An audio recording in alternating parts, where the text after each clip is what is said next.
Good morning, Nicola. Good morning, ladies. Before we get started, I know that we're just about to start, but I just want to say good morning before everything gets official. It's wonderful to see all of you. Good morning, Chairman. And morning. Morning. Morning, Minister. Good morning.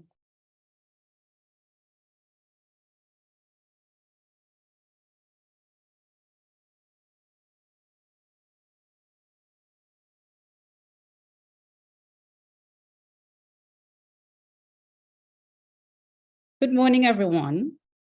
Welcome to the Caribbean's celebration of World Tourism Day 2023 under the theme, Investing in People, Planet, and Prosperity. Today's celebration brings together practicing professionals from the tourism, public and private sector, academia, and regional and international development organizations to share perspectives, best practices, and insights on today's theme. My name is Shima Roberts, and it is my honor to chair this celebratory virtual forum. I wish to acknowledge the presence of the Honorable Kenneth Bryan, Minister of Tourism and Ports, Cayman Islands, and Chairman of the Caribbean Tourism Organization, Council of Ministers. Other ministers and commissioners of tourism, Mrs. Donna Regis Prosper, Secretary General and CEO of the Caribbean Tourism Organization, Mrs. Nicola Madden-Gregor, Group Director of Marketing and Sales, the Courtly Hospitality Group, and President of the Caribbean Hotel and Tourism Association. Heads and representatives of partner organizations, conference panelists and moderators, directors and CEOs of tourism boards, authorities, and agencies, Hotel and Tourism Association executives, specially invited guests, moderators and expert presenters, tourism and hospitality industry employees, members of the media, students, conference attendees, all of you who are joining us via social media platform. Today's forum would not be possible without the close and amicable collaboration of many regional and international organizations, among which are the lead, of course, Caribbean Tourism Organization, Caribbean Hotel and Tourism Association, the University of the West Indies, of which I am a part, the Organization of American States, the Organization of Eastern Caribbean States, the Caribbean Broadcasting Union, the International Institute of Tourism Studies of the George Washington University, and the Hibiscus Tourism International Limited. In the spirit of cooperation, the Organization of American States has graciously ensured that this virtual forum is simultaneously available in Spanish. Thank you, OAS. The UNWTO has made a decision to remind us that a sustainable and resilient future is not possible without the trifecta of people, planet, and profit working in tandem. For the Caribbean, that is often regarded as the most tourism-dependent region in the world, this investment trinity is critical and compulsory if the industry is to grow in a manner that is inclusive, equitable, responsible, and profitable. Shining light on today's theme, investing in people, planet, and profits, will be a number of expert panelists, the chairman of the CTO's Ministerial Council, the CTO's own Secretary General, and the president of the Caribbean Hotel and Tourism Association. To open the curtain on this morning's session is none other than the chairman of the Caribbean Tourism Organization Council of Ministers, the Honorable Kenneth Bryan. To give you some context on who he was first elected to the Legislative Assembly when he ran as an independent candidate in Georgetown Central and has since then proudly represented that constituency. Minister Bryan is an experienced civil servant and therefore a better minister, I'm sure, having entered the workforce at a young age as a firefighter in 1997. He's credited as being the key negotiator in the development of the current independent pact government in the Cayman Islands. In September 22, Minister Bryan assumed the chairmanship of the Caribbean Tourism Organization's Council of Ministers for the period 2022 to 2024. Minister Brian holds a degree in business administration from the University College of the Cayman Islands and is also a certified backpack journalist. Minister, I now invite you to the Zoom podium to deliver your opening remarks.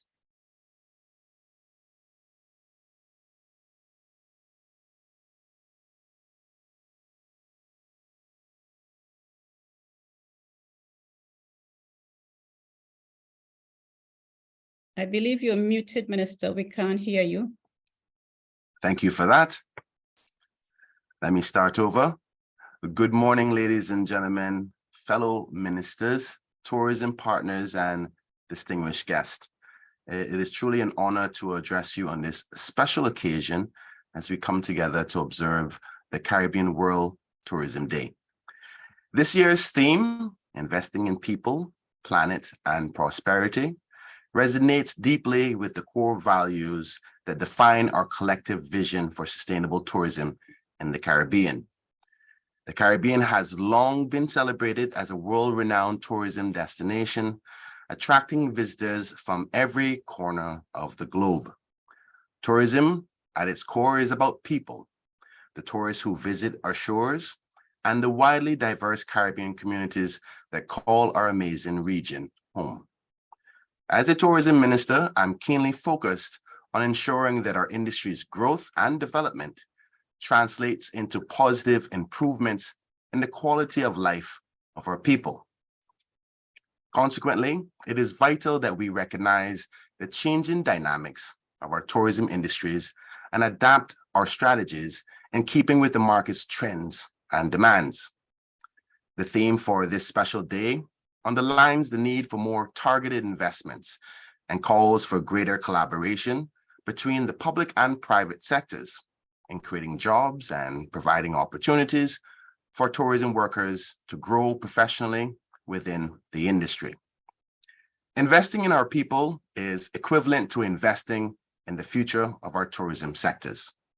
This is why as government leaders, we will continue to prioritize education and training to develop a skilled workforce that will drive innovation and excellence.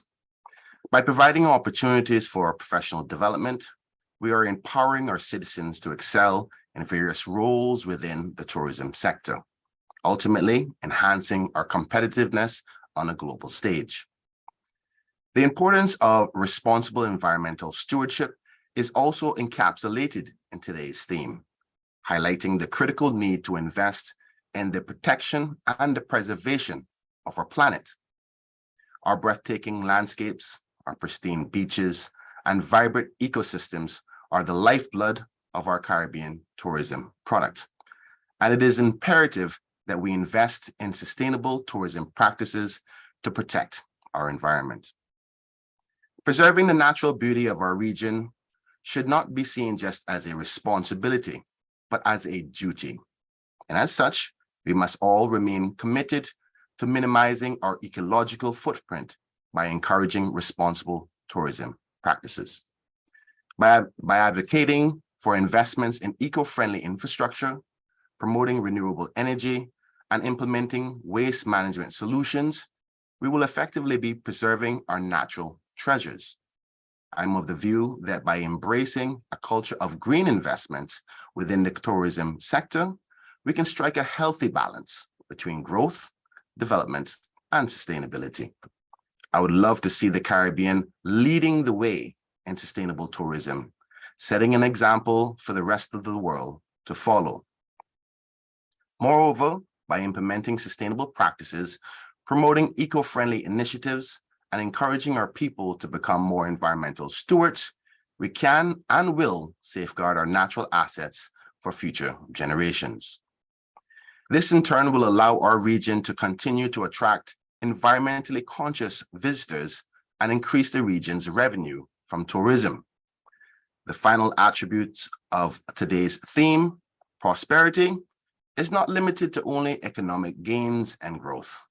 I see it as encompassing social progress, cultural preservation, and community development, all of which impacts the lives of our people on a daily basis. And so, as we strive for prosperity, we must also be mindful that prosperity cannot be truly meaningful unless it's inclusive on all levels of society and contributes to the betterment of our people. By creating inclusive opportunities, encouraging entrepreneurship, and supporting community-based and grassroots tourism initiatives, we can promote social unity, reduce inequalities, and create a more equitable and prosperous Caribbean region. So my friends, as we observe Caribbean World Tourism Day, let today serve as a reminder of the transformative power of tourism when harnessed wisely and responsibly. Let us use this opportunity to strengthen our commitment to investing in our people, protecting our planet, and achieving widespread prosperity for us all. By working together, we can shape a future where the Caribbean is the leading global tourism destination, admired for its innovation, cohesion, sustainability, and resilience, and is envied for the genuine warmth of our people. I thank you for your unwavering dedication to the development of our region's tourism industry.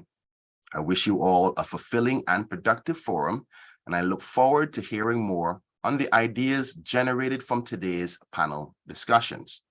I do apologize, I will not be able to stay for the remainder of the forum, but I do wish you all a very happy Caribbean World Tourism Day. Thank you. Thank you so much, Minister Brian, for starting with such a powerful message. I really like the fact that you said the outcomes of all of this ought to be innovation, empowerment, resilience, sustainability, preservation of national treasures, profitability beyond money, social progress, and community development, inclusion. And finally, you left us with a very provocative thought. Let the Caribbean be the leader, the Silicon Valley of tourism. Thank you, Minister, for those powerful words.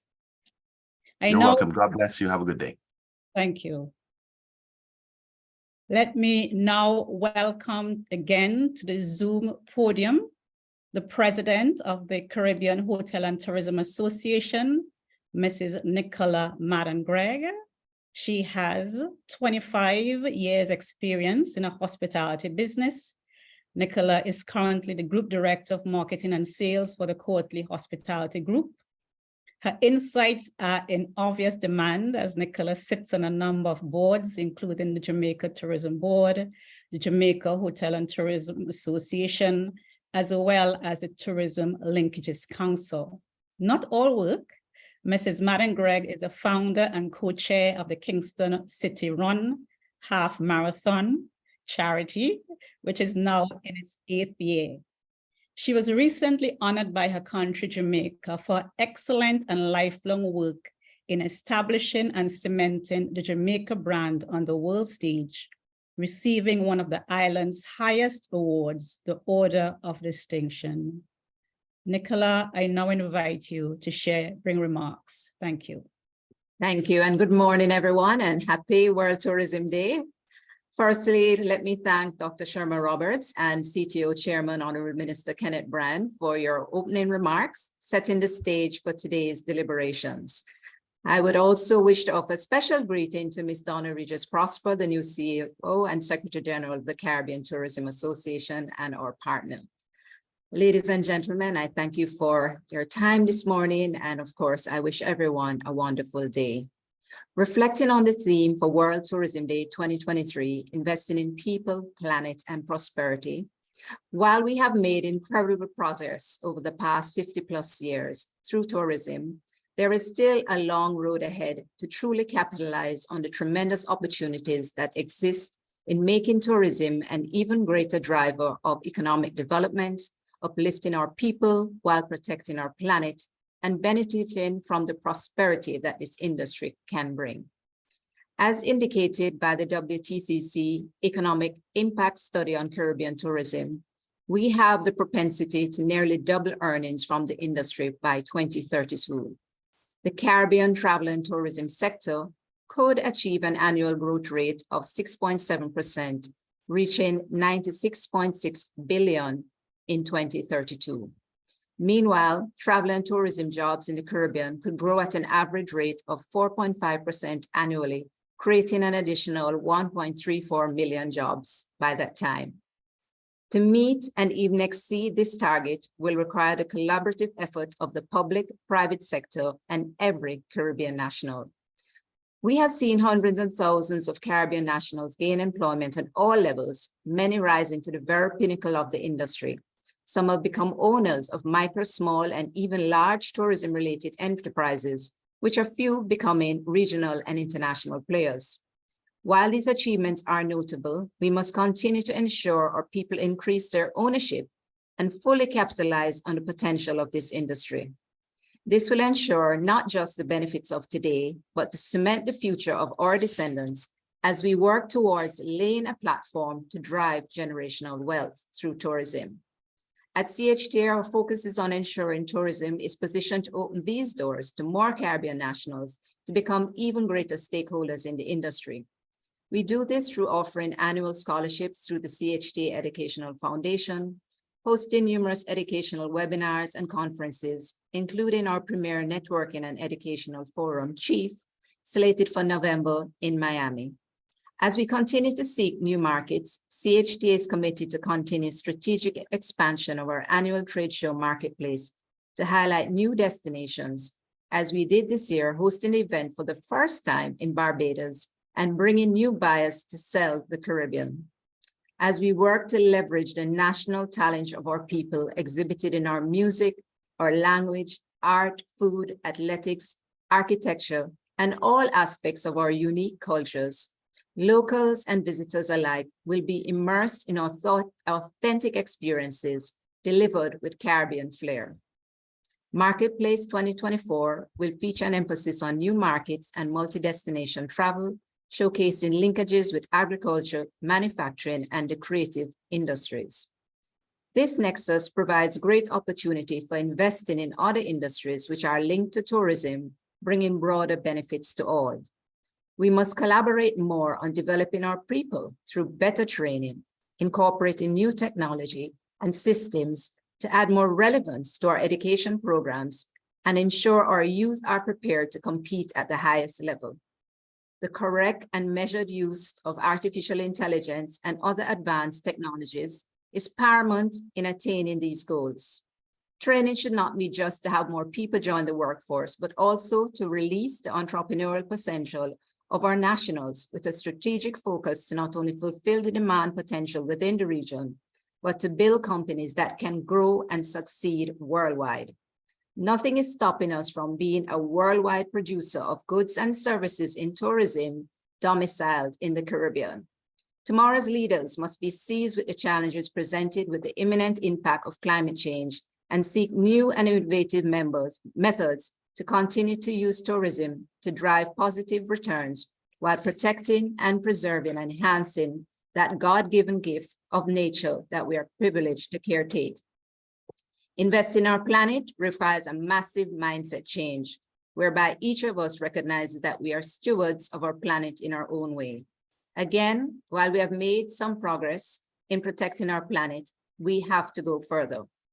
Through our Sustainable Arm CAS, we have worked to sign several MOUs with strategic partners like the Global Tourism Resilience and Crisis Management Center, the Caribbean Biodiversity Fund, the Foundation for Environmental Education, Rewild, Fauna and Flora International, and of course, our partners at CTO to collectively address these issues. We are actively pursuing projects to ensure a sustainable path forward. The Caribbean tourism industry can be the example, putting in more measures to manage waste, reduce our water and electricity consumption, restore our reefs and mangroves, safeguard our wildlife, and build a culture of preservation and protection. Harnessing the potential of the blue economy presents real opportunities for the region, and through tourism, we can play our part in doing this. And finally, as we seek to invest for prosperity, we are fully aware of the industry as a social economic development tool, but have we truly embraced and determined how to effectively use it to advance our individual and collective prosperity? While tourism is directly responsible for more than half of the GDP of the most Caribbean countries and is the largest employer and generator of taxes directly and indirectly in the region, can it still play a deeper role yet? We know that a large middle class has been created in the region from the earnings delivered through tourism. And we know that tourism investments have generated tax revenues for our governments that have used to build infrastructure, support our schools, police, healthcare, and more. As indicated by the research of the WTC, the opportunity to realize even greater returns from tourism investments is possible if we work together tackling our challenges. So now is the time on this World Tourism Day to double down on solving long-standing issues such as harmonization of our visa requirements regionally, lack of sufficient airlift for the Caribbean region, and steep airfares.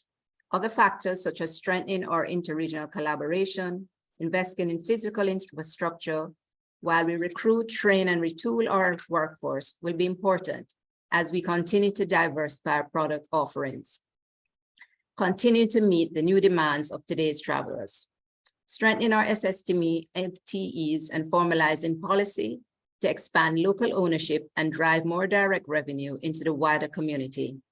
Broadening tourism to include incentives to subsectors such as attractions and transportation is key.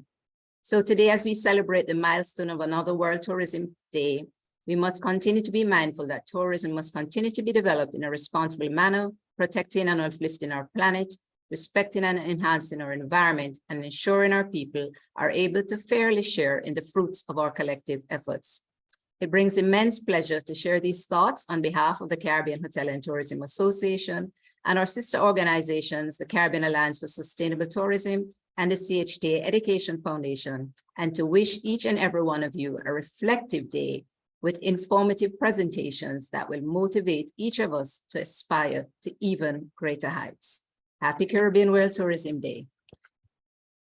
Thank you so much, Mrs. Madam Gregg. Thank you for highlighting the work of the CHTA, especially, of course, I would have heard in the area of scholarships. Thank you for, bringing into fore the fact that when we see infrastructural and other development in the Caribbean, a lot of it is as a result of tourism revenues. I think that is such a powerful point.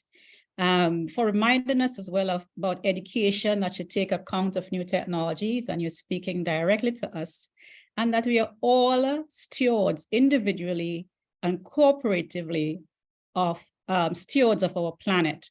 And again, you ended very much like the minister. The Caribbean should be a leader. So thank you very much for those powerful thoughts. We will now have a presentation by the Secretary General of the United Nations World Tourism Organization. He brings greetings to us.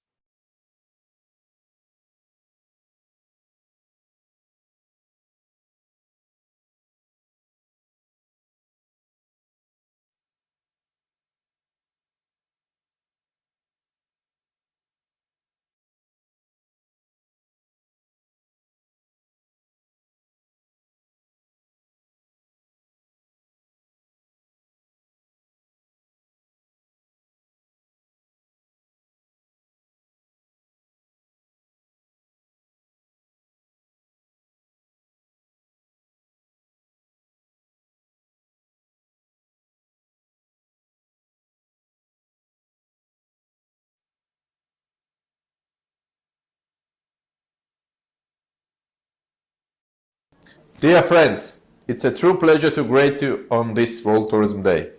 This is a chance to reflect on the importance of our sector. Tourism is a pillar of our economies. It plays a central role in our societies and in our individual lives. And it offers solutions to some of our biggest challenges, including the climate emergency and the urgent need to shift to more sustainable economies. The power of tourism is enormous, but it's not a force that can be taken for granted. Instead, it must be supported above all with investment. This World Tourism Day will recognize the theme of tourism and green investments.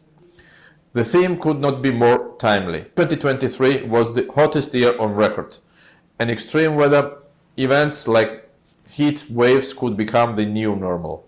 Tourism needs to adapt. For this, we need to rethink how our sector is financed. We need to make it easier for investors of all kinds to support tourist projects with the potential to make a difference. Looking further ahead, we need investments that can empower tourism to build a better and fairer future for all. Once again, I wish you all a peaceful and inspiring World Tourism Day.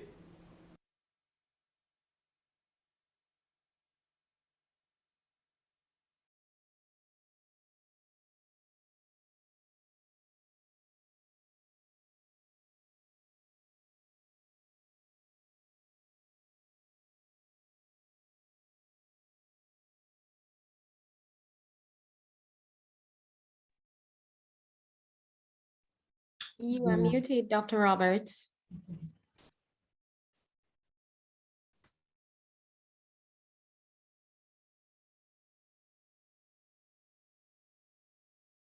My apologies.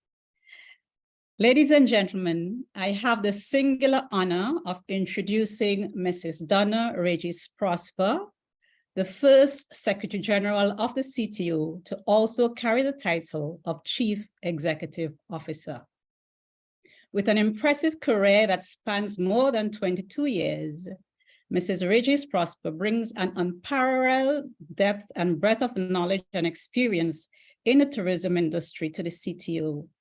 She has lived and worked in this Caribbean in several jurisdictions in senior executive management positions in St. Lucia, Jamaica, the BVI, and Antigua and Barbuda. Our new Secretary General holds a Master of Business Administration degree, and she's also a certified professional marketer. This is complemented with significant experience in business development, strategy, marketing, and sustainability. Having begun her assignment on the 1st of September 2023, she's the first woman to assume the leadership of the Caribbean's premier intergovernmental body, and I take this opportunity to wish her abundant success as SG and CO. Mrs. Prosper Regis, I now invite you to deliver the feature address. Thank you. Thank you. Honorable Ministers and distinguished Commissioners of Tourism, heads and representatives of partner organizations who have joined with the CTO to host this forum, Mrs. Nicola Madden-Gregg, President of the Caribbean Hotel and Tourism Association, other collaborating partners, the University of the West Indies, Organization of American States, Organizations of Eastern Caribbean States, International Institute of Tourism Studies of the George Washington University, and Hibiscus Tourism International, Chairperson of this virtual forum, Dr. Shoma Roberts, our esteemed virtual audience, including directors of tourism, CEOs of tourism boards, authorities, hotel and tourism executives, staff members of the CTO assembled here with me today, members of the media, good morning. It is indeed an honor to stand before you today to join in celebrating World Tourism Day 2023. Having recently assumed the post of Secretary General and CEO of the Caribbean Tourism Organization, I am deeply committed to working with our member countries, private sector partners, and the regional and international development community in forging a path towards the future of tourism in the Caribbean. The United Nations World Tourism Organization has highlighted the need for more and better targeted investments for people, for planet, and for prosperity. World Tourism Day 2023 is therefore a call to action to the international community, governments, financial institutions, development partners, private sector investors to unite around a new tourism investment strategy. The CTO agrees that now is the time for new and innovative solutions that promote inclusive economic growth while contributing to regional tourism development and productivity. So we must ask ourselves these three questions. One, how is the Caribbean, the world's most tourism-dependent region, going to respond to this international call? Two, How will we contribute our unique experiences and expertise to the global discussion on matters such as renewable energy, climate change, inclusivity, and the need to increase linkages and reduce leakages? And how will our leaders in the public, private, and nonprofit sectors translate theories into practical applications? In addressing these questions, allow me to share a few recommendations and insights, which underscores three critical pillars embedded within this year's World Tourism Day theme. People. The first pillar, investing in people, calls for a renewed focus on people-centered tourism. This reiterates the need for the Caribbean region to address the knowledge and skills gaps by creating training opportunities and capacity building. I am sure you will agree with me that the currency of tourism is relationships. Tourism is about connecting people, communities, and shared personal experiences. However, a significant portion of public sector investment has traditionally gone to the development of airport and seaports facilities. I know firsthand that our essential airport and seaport infrastructures generate and spread wealth through our communities as they facilitate the entry of visitors to our shores and at the same time facilitate the export of Caribbean goods and services to the global markets. But let us remember that ultimately, a thriving sector relies on the support and engagement of people.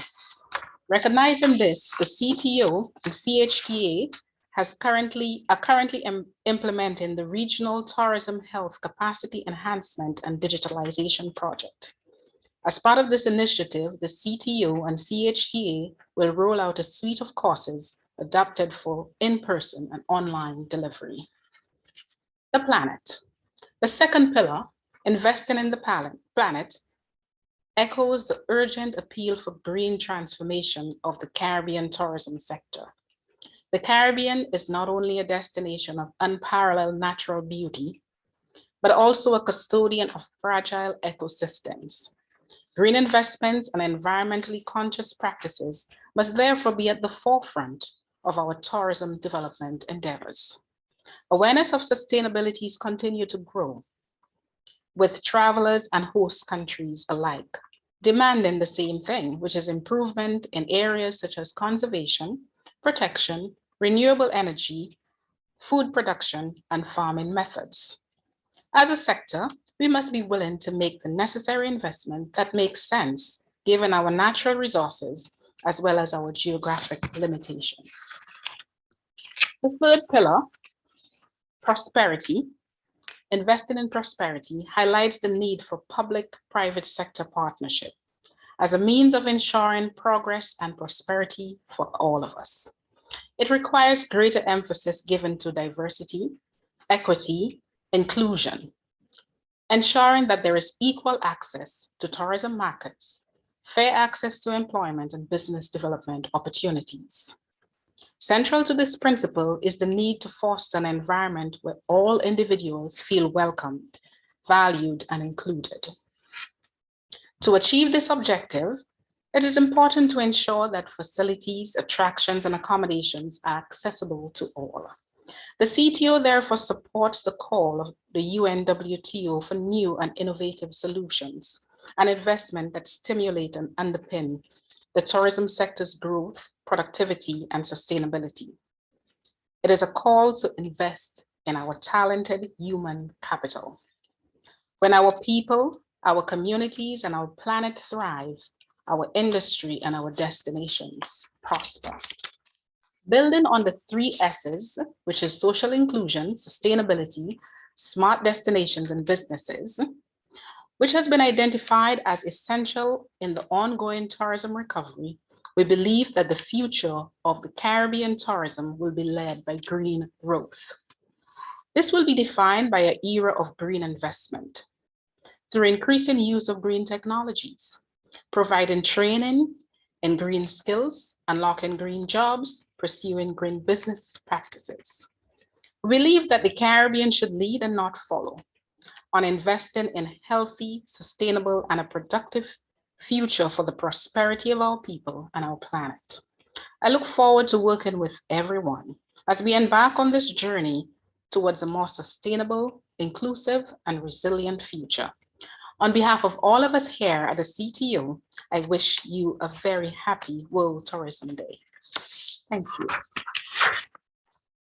Thank you very much, Secretary General, for those inspiring thoughts and for laying out the vision as you see it for the development, the expansion, the prosperity of Caribbean tourism. You've given us some food for thought. What is the agenda and how do we accede to it? And what are the actions we need to take as a region in ensuring that we invest in people, profit, and planet? So thank you very much. I would now like to invite all speakers and panelists to turn on your cameras so that we have a virtual photo for posterity.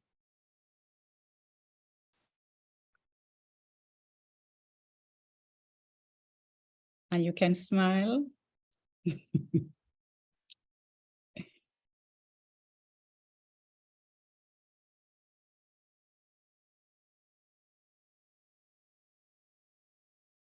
Yes. Yes, SG.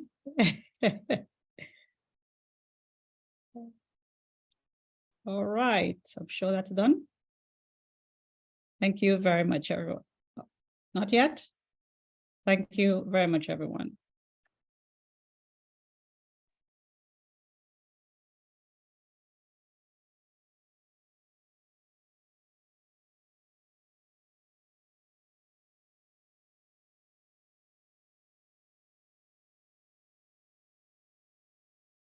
We will now move our attention to today's session, and I would like to give you just a brief overview as well as to address some housekeeping matters. So the theme for today will be unpacked in 3 sessions by expert presenters and moderators. Session 1, investing in people. We'll look at investing in skills and education relevant to meet the challenges of a 22nd century tourism industry, where this consumer is very much hyper-engaged, hyper-connected, and hyper-informed. Session 2, investing in planet, asks the question, how do we capture the imagination of industry players, both large and small, by making an investment in our non-renewable resources and harnessing our renewable ones sexy and a compelling business proposition. Session 3, investing in prosperity. How can the implementation of diversity, equity, and inclusion lead to a more prosperous outcome for all? So that is the umbrella of our 3 sessions that will be ably led by moderators as well as expert presenters. So I'm asking all presenters to observe the presentation time, to keep your mics muted, and we welcome comments and questions by our audience in the chat. So you can place your comments and your questions in the chat so that we can have the answers to those. So without further ado, I now welcome the moderator of session 1 to the Zoom floor. Thank you. Thank you, Dr. Roberts. Good morning, ladies and gentlemen, and welcome to our first session, Investing in People. I wish to invite our 2 presenters to join me on the virtual stage, Ms. Fortuny and Dr. Cameron. Our session this morning invites us to explore the future of jobs in Caribbean tourism, with a dual focus on sustainability skills and the integration of green practices into tourism curricula. Our 2 distinguished panelists this morning will discuss how education and skills development play a pivotal role in shaping a sustainable, competitive, and people-centric future for our region's tourism industry, while also considering the evolving landscape of employment opportunities, as well as the demand for new skills and competencies to service our tourism industry. Our session will therefore consider how nurturing a skilled workforce, and we've heard this from the previous speakers, nurturing a skilled workforce that are equipped with sustainability skills can redefine the visitor experience and enhance our region's global competitiveness. Colleagues, it gives me great pleasure at this time to invite our first presenter, Ms. Mariangela Fortuny, Head of the Forestry, Agriculture, Construction, and Tourism Unit at the Sectoral Policies Department at the International Labour Organization, to share with us her presentation on the future of jobs in tourism. Ms. Fortuny.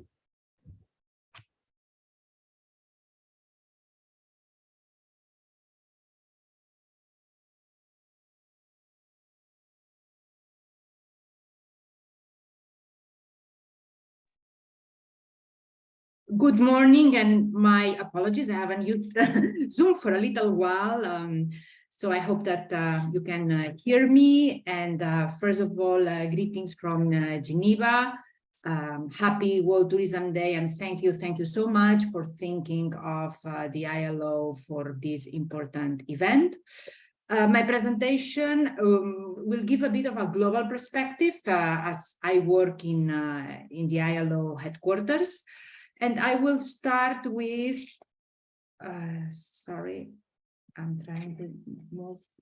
Okay, yes, so I will start by giving a bit of an international perspective of recent data. So as you can see in the first slide, basically, I mean, we all know that tourism is recovering. It's shown once more its incredible resilience. It went to deep recession because of the pandemic, but it's recovering extremely fast. We are now at international arrivals already at 80% of pre-pandemic level. And in terms of region, the Middle East, for example, is above the pandemic. It's 15%, is having the strongest performance. It's got 15% over exceeding arrivals of 2019. And basically, Europe is very much also recovering, followed by Africa, the Americas, Asia, and the Pacific. But looking at sub-regions, the Southern Mediterranean, Europe, and North Africa are also at pre-pandemic levels. And according to data, the Caribbean is also very much, has very much recovered in terms of jobs. In terms of recent trends, so basically what we experienced last year in 2022, the sector grew 22%, representing 7.6% of the global economy, and it was the highest sector contribution since 2019, so it was already a very good year, and it created 1 in 11 jobs worldwide. This data, I always find it extremely revealing because it's the incredible employment generation capacity that the sector has. It really creates an amazing amount of jobs worldwide. However, the global GDP is still was still behind the 2019 peak.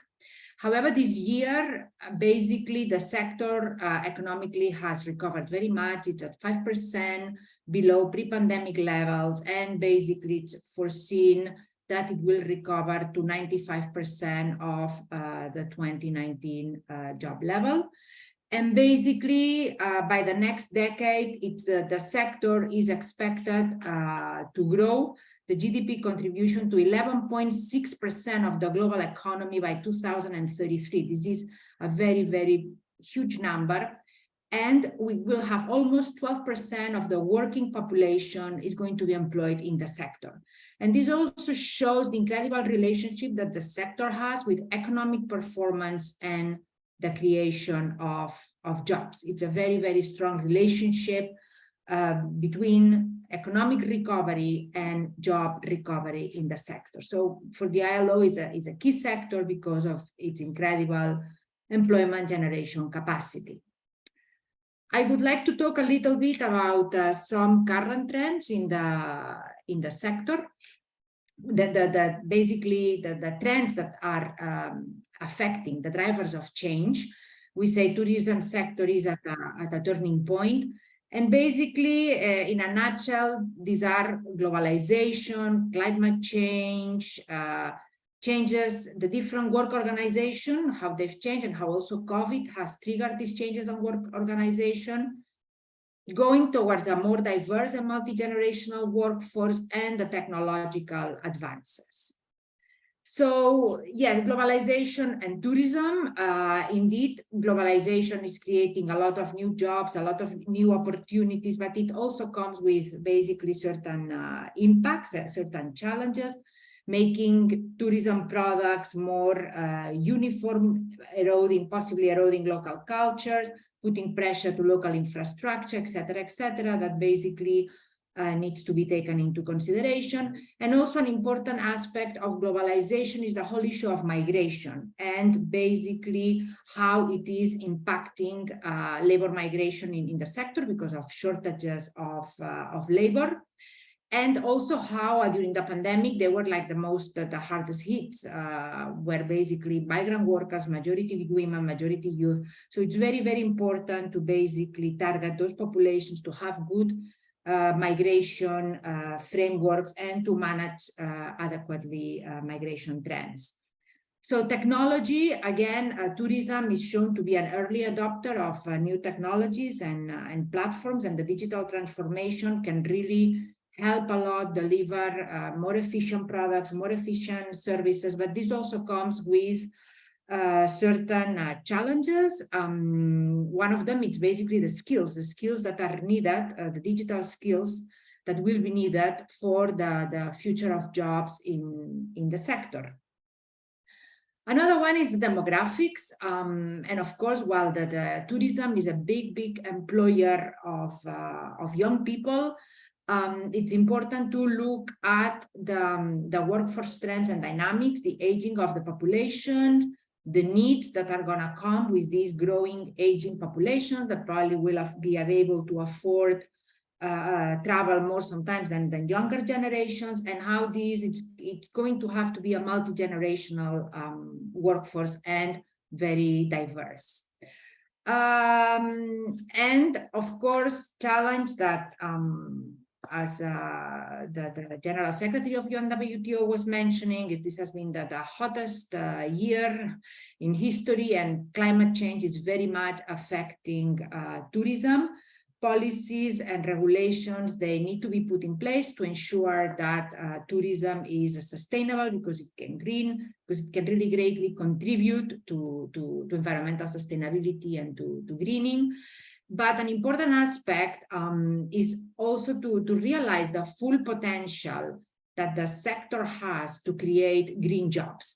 And that's an aspect, and the ILO has done some research on that the potential is yet still to be fully realized in terms of job creation. And now going also to the challenges, no? I mean, I've been saying that the tourism, creates a lot of jobs, but it's important to make sure that the jobs that are created are decent. And there are challenges that we have in the screen that very much are affecting the sector. One of them is the presence of informality. A lot of enterprises, a lot of workers are still working informally in the sector. The working hours can be variable, can be long, posing challenges to work organization. There is, in certain cases, there can be limited access to social protection. What the pandemic has brought up is also issues of occupational safety and health.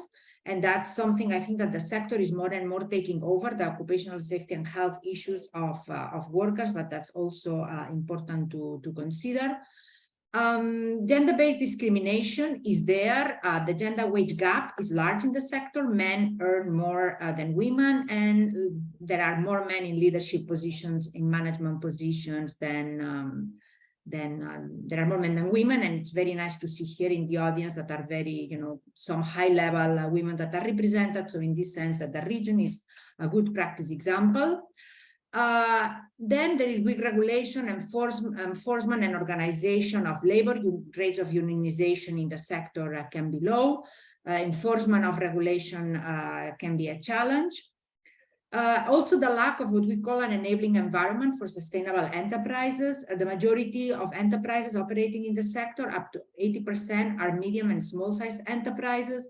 And these enterprises, they need help, they need access to credit, they need advisory services, access to finance, etc. And finally, also this inadequate skilled workforce. There are skill gap in the sector, as I was mentioning. For digital skills, there is certain needs. So, and employers, they have problems on finding adequately skilled labor, and that poses productivity challenges in the sector. And of course, there's something that we debate very much in the ILO is the different forms of work that the sector offers.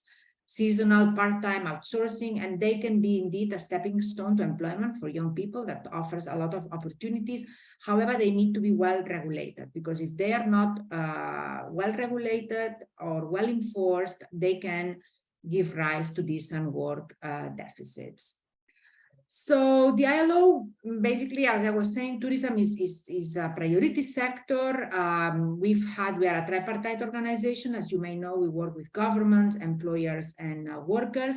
And we have two recent important documents that have been basically developed in these meetings with our tripartite constituents.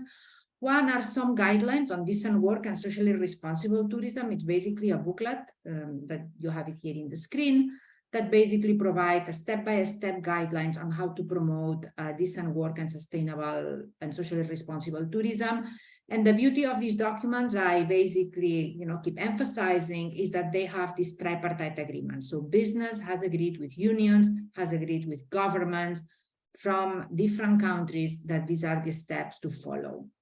And more recently, due to the COVID-19 and the importance of recovering the sector, we had in 2022 a technical meeting that adopted a set of conclusions on the way forward regarding sustainable recovery in the tourism sector.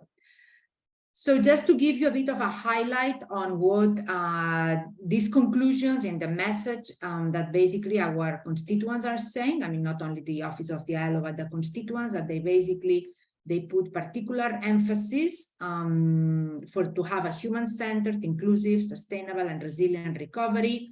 So these are a bit the key issues that they believe that that governments with social partners, they need to work on. One is the issue that I was talking about of the equal opportunities and treatment between women and men. They brought up issues also of violence and harassment. We have a convention now in the ILO in the sector, issues of the gender pay gap, discrimination, etc.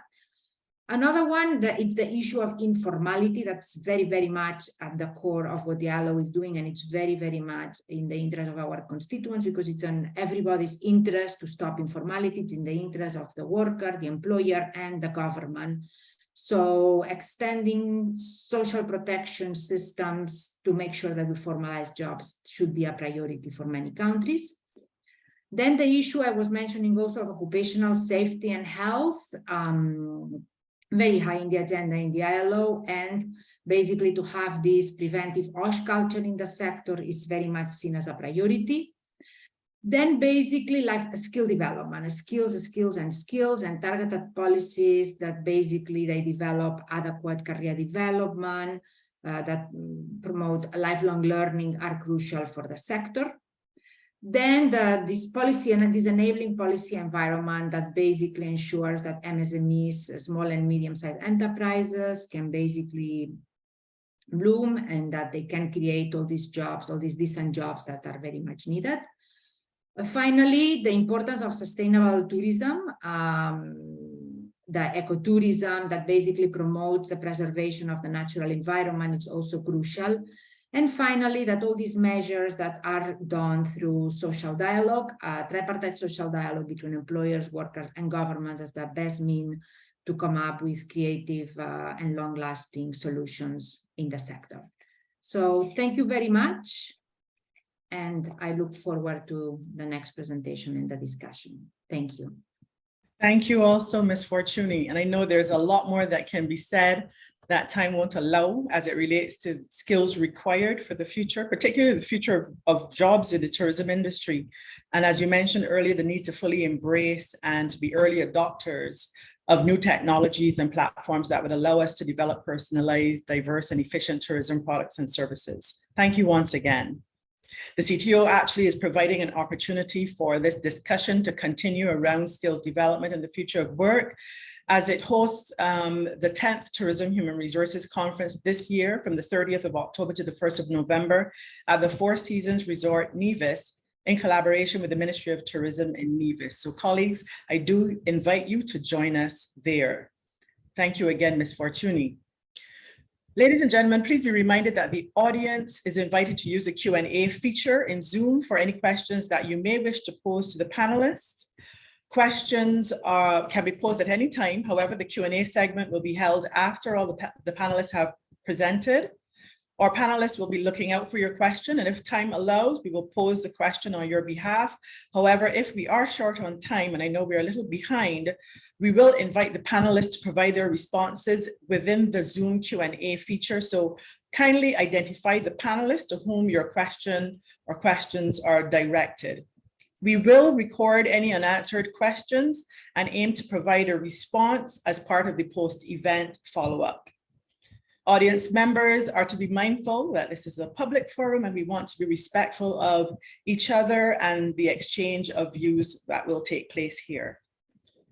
During the Q&A segment, we will take the opportunity to launch a brief poll, so we want you to be prepared for that. We want your input as event participants. The results of the poll will be launched via a word cloud, which you will see on the screen at the end of the session. We invite you to look out for the poll and we look forward to what you have to share with us. It now gives me great pleasure to introduce our next presenter, Dr. Akola Cameron, who is the Dean in the Faculty of Social Sciences at the University of the West Indies, St. Augustine campus. And her presentation this morning will speak to the sustainability skills and greening of the tourism curriculum. Ladies and gentlemen, all speaker bios can be accessed on the event webpage should you wish to learn a little more about our presenters today. Dr. Cameron, the floor is now yours. Thank you very much, Sharon, and let me just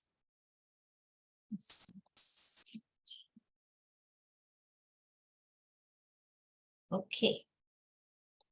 A warm welcome to colleagues on the chat and happy World Tourism Day.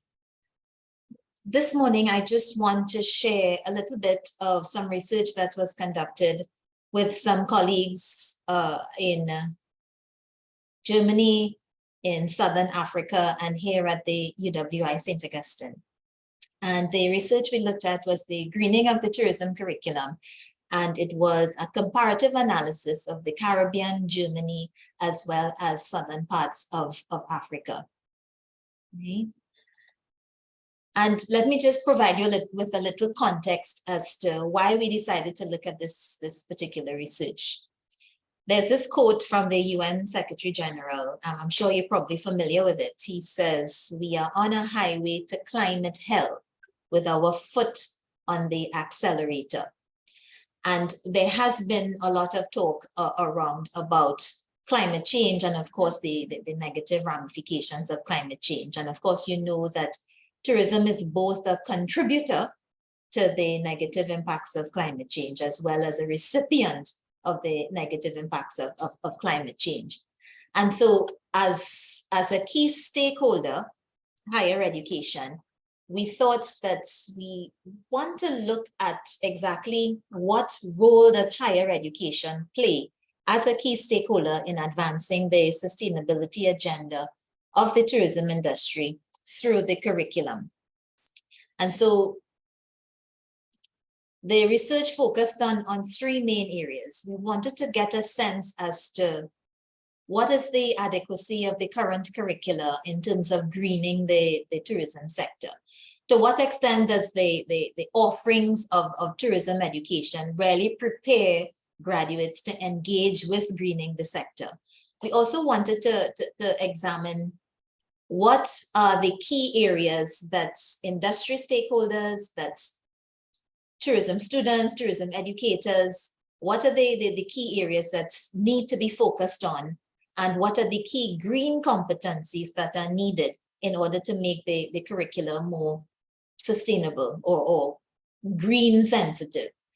And then we also looked at what are some of the approaches that can be used to actually equip students to ensure that they engage in greener tourism practices. So this is sort of the background to the research and what it is we sought to explore in the research. And I want to just highlight 3 key areas before I get into the findings. And the first is the fact that with the negative impacts of climate change, there is this thrust towards the establishment of a green economy. And we have been hearing a lot of talk around how can we go about in our different sectors in contributing to this green economy, which of course incorporates that low carbon growth that focuses on resource efficiency and this whole notion of social inclusivity.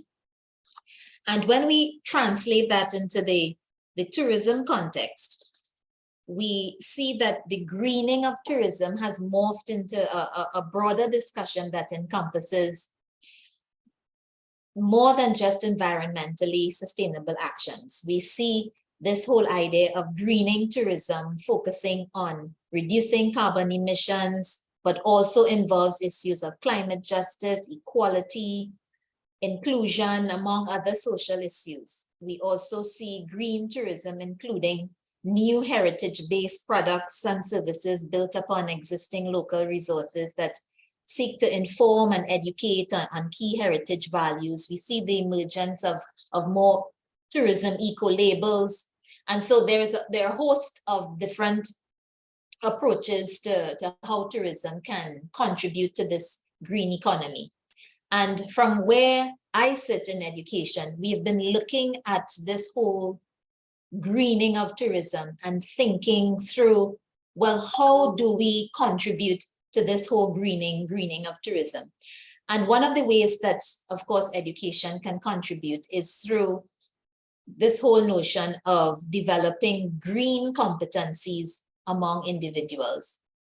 And when we look at the area of green competencies, it encompasses a holistic understanding of knowledge. It's a combination of skills, attitudes, behaviors, and awareness related to environmental sustainability.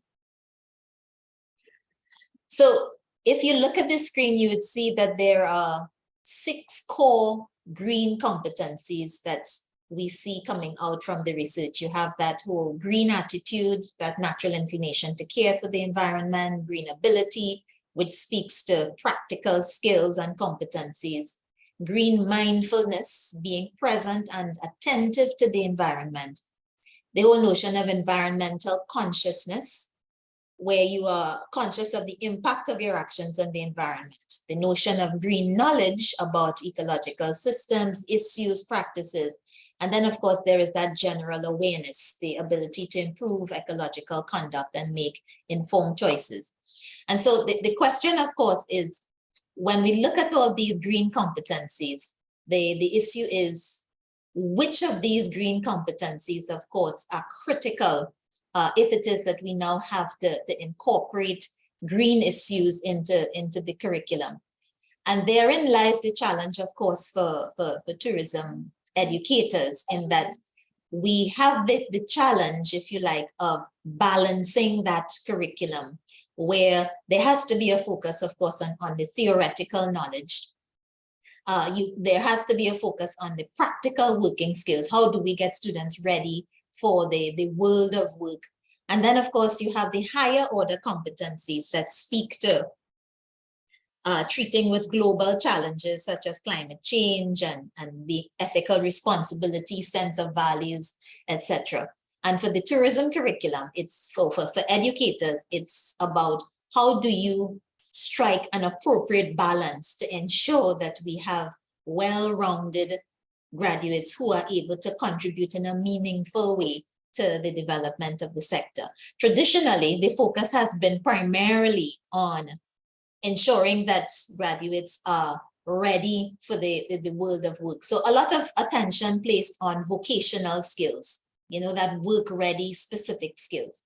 And now, given the climate that we're involved in now, we now have to consider how do we infuse, if you like, that whole greening of the sector into the curriculum and finding a space in the midst of ensuring that we produce these well-rounded graduates.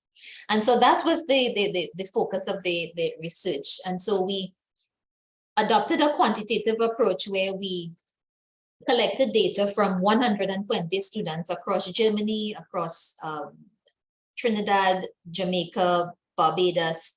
We had 30 educators across Southern Africa, Germany, the Caribbean, and 20 industry experts from each of these 3 regions through a structured questionnaire, right? So we were able to sort of look at what is happening across these 3 regions to see exactly, what should be the focus in terms of greening the curriculum. And I tried to capture the findings, first of all, in terms of the area of curriculum content. And just to highlight some of the views here, one, what we noted, first of all, we asked in industry stakeholders, and this would have been hoteliers, destination management organizations, NGOs, a cross-section of industry stakeholders. What are some of the sustainable practices that you engage in?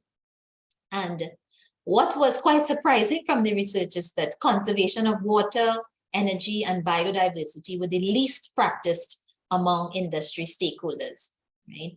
And so that was least practice amongst industry stakeholders. And what we noted coming out from the findings was that the 4 top areas that all the stakeholders indicated that the curriculum needs to focus on are the areas of water conservation, biodiversity conservation, waste management, as well as tourism entrepreneurship. And when we talk about tourism entrepreneurship, it goes back to what the previous speaker spoke about, which is that whole creation of green jobs in the sector and that opportunity to foster tourism entrepreneurship. So those were the 4 areas that the stakeholders felt, the majority of stakeholders felt, those are the areas that the curriculum must focus on as we go forward if we're looking at greening the sector. The core topics that were missing in the curriculum were biodiversity conservation and a whole emphasis on decreasing carbon emissions. So those are the 2 areas that the stakeholders felt need to be included. And the stakeholders noted that the current curriculum only has 1 to 2 modules that address green issues. So clearly there is a shortfall or gap in terms of addressing green issues in the curriculum. Just going through quickly, in terms of the green competencies, differing views among the groups, the students felt that green awareness was the key competency that is needed in the curriculum. The educators felt the green skills were considered more important, and the industry stakeholders felt that environmental consciousness was seen as the most important. But critical to note is that all the 6 competencies received an above average mean score, but there was a slight, well, not slight, but difference in terms of the stakeholders ranking which one is more important than the other. So those were the 3 that stood out among the stakeholders. In terms of curriculum delivery, the stakeholder groups felt that if it is that we have to engage with the greening of tourism in the curriculum, then how the curriculum is delivered is also a critical component. And the 4 areas that stakeholders felt were important were field trips ranked as the most effective way of delivering a green tourism curriculum. They also felt that problem-based learning was the other most effective method. This was followed by interacting with industry experts and internships. And then 4th, case study and dual study approach was also considered important. What was noted from this is that the traditional way of delivering the curriculum, which is the lecture method, received the lowest ranking, suggesting that even as we engage with delivering higher education, there has to be a shift towards more contemporary ways of delivering in terms of what is highlighted here, these 4 core areas. So in conclusion, what we see coming out from the findings, first of all, is that there is a need for curriculum reform in tourism higher education. There is a clear gap in the curriculum that does not address sufficiently that whole greening of the sector and preparing graduates to be innovative in creating green jobs, as well as being equipped to assist stakeholders in the greening of their establishments. We also see the core content of a green tourism curriculum should focus on core areas of water, energy, and biodiversity conservation. In terms of competencies, green awareness and environmental consciousness are identified as crucial competencies that must be built into the curriculum. Overall, we're seeing that there has to be a move towards sustainability sensitivity, in that we need a balanced approach integrating practical and liberal perspectives in the curriculum. We are seeing also a focus on experiential learning, which has to be distressed as opposed to that in-class sort of lecture style learning. And the key takeaway I would say is that collaboration with industry and academia, of course, is paramount for sustainable performance. If it is that educators are preparing graduates to create green jobs and to engage in sustainable practices, we need industry to also engage in these practices as we go along. Thank you very much. Thank you very much, Dr. Cameron. Thank you for your insights on what a green tourism curriculum could look like and the various approaches that can be taken to equip students for greener tourism practices. I personally am of the strong belief that each and every one of us working in this sector needs to adopt and incorporate green practices so that it permeates everything that we do in this industry. So thank you once again. Ladies and gentlemen, we are a little behind time. So if there are any questions in the chat, in the Q&A feature, I'm going to direct our panelists, Ms. Fortuny and Dr. Cameron, to take a look to see if there are any questions that need to be answered at this time. And at this point, I just want to move seamlessly into the audience engagement segment. And we invite you at this time to go to the chat feature. I believe the link should be there. We want you to go to the chat feature and use the link provided to respond to the question, which goes like this. When you think of people-centered tourism or investing in people, what is one word that comes to mind? When you think of people-centered tourism or investing in people, what is one word that comes to mind? So please go over to the chat feature, use the link, and respond to the question. Log your responses. You'll have a few minutes in which to do so. And while we are waiting for those responses to come in, I just have a very brief question for Dr. Cameron and one for Ms. Fortuny. Very briefly, give me a very brief response.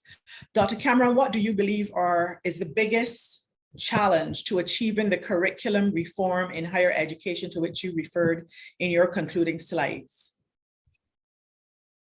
I think at least one challenge would be adopting a coordinated approach among educators in the region to infusing green competencies into the curriculum. And so I think we need a coordinated approach to that. Understood. And that makes sense. So we're calling on basically all of the relevant stakeholders to come to the table to be able to undertake this together. Ms. Fortuny, thank you, Dr. Cameron. Based on what you've shared in your presentation earlier, how would a country know if it is ready for the future of work? That might sound like a bit of a silly question, but what systems and policies or infrastructures or processes should be in place to indicate this level of readiness? Are you there, Ms. Fortuny? I'm there. I'm thinking it's a very good question. And yeah, I mean, we don't have, of course, I mean, the future is the future. So I mean, we can kind of foresee these trends, but we don't have a crystal ball. But I would say that in order to address what's coming in the future, from an ILO perspective, it's basically to discuss and to have an agreement with what we call the social partners and the government of that country, to have sort of, and not, I mean, when I'm saying the government, not only Ministry of Labor, but basically to have a common understanding on what are the specific challenges that have to be tackled. Obviously, that the entire country, I mean, countries, they have different challenges, they are different levels of development. But if you agree, if you manage to agree with workers, with the business community, with government, with the private sector, major stakeholders on what are the challenges of that country, and you agree on that and you agree on to tackle that, I think that's already a great step forward. Well, thank you for those thoughts. And I imagine, of course, at the base of everything would be technology, embracing those to assist us in moving forward. So thank you again. Ladies and gentlemen, please join me in thanking our two presenters, Ms. Mariangels Fortuny and Dr. Kola Cameron, for their insights on today's topic focused on investing in people. Their contributions have signaled a clear need for us to address what I believe is an urgent matter of preparing the next generation of tourism professionals for a diverse and resilient future in Caribbean tourism. Thank you both once again. Now, I believe that our poll is now closed.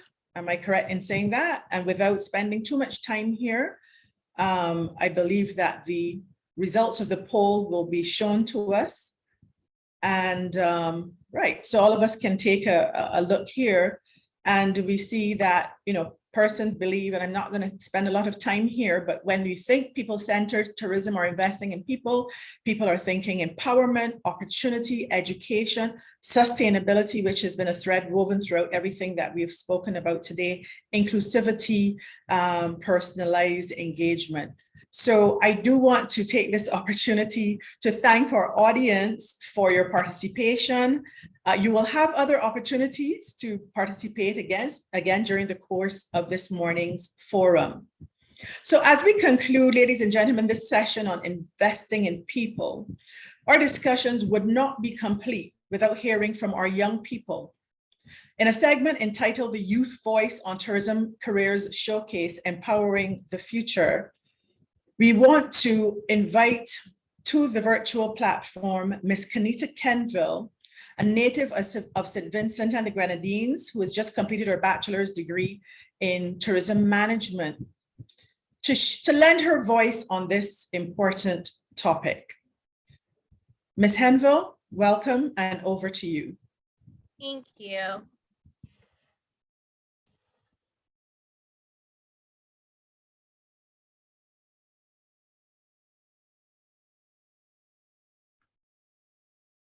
Good morning to all from the panelists and speakers to organizations, audience in attendance today.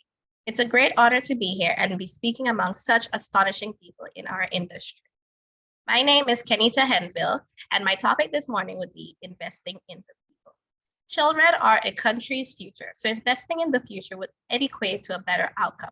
However, investing in our people surpass just children. Organizations need to invest in their human capital in entirety, especially in the tourism industry. This would be beneficial to create a domain that would nurture and blossom an environment for good service.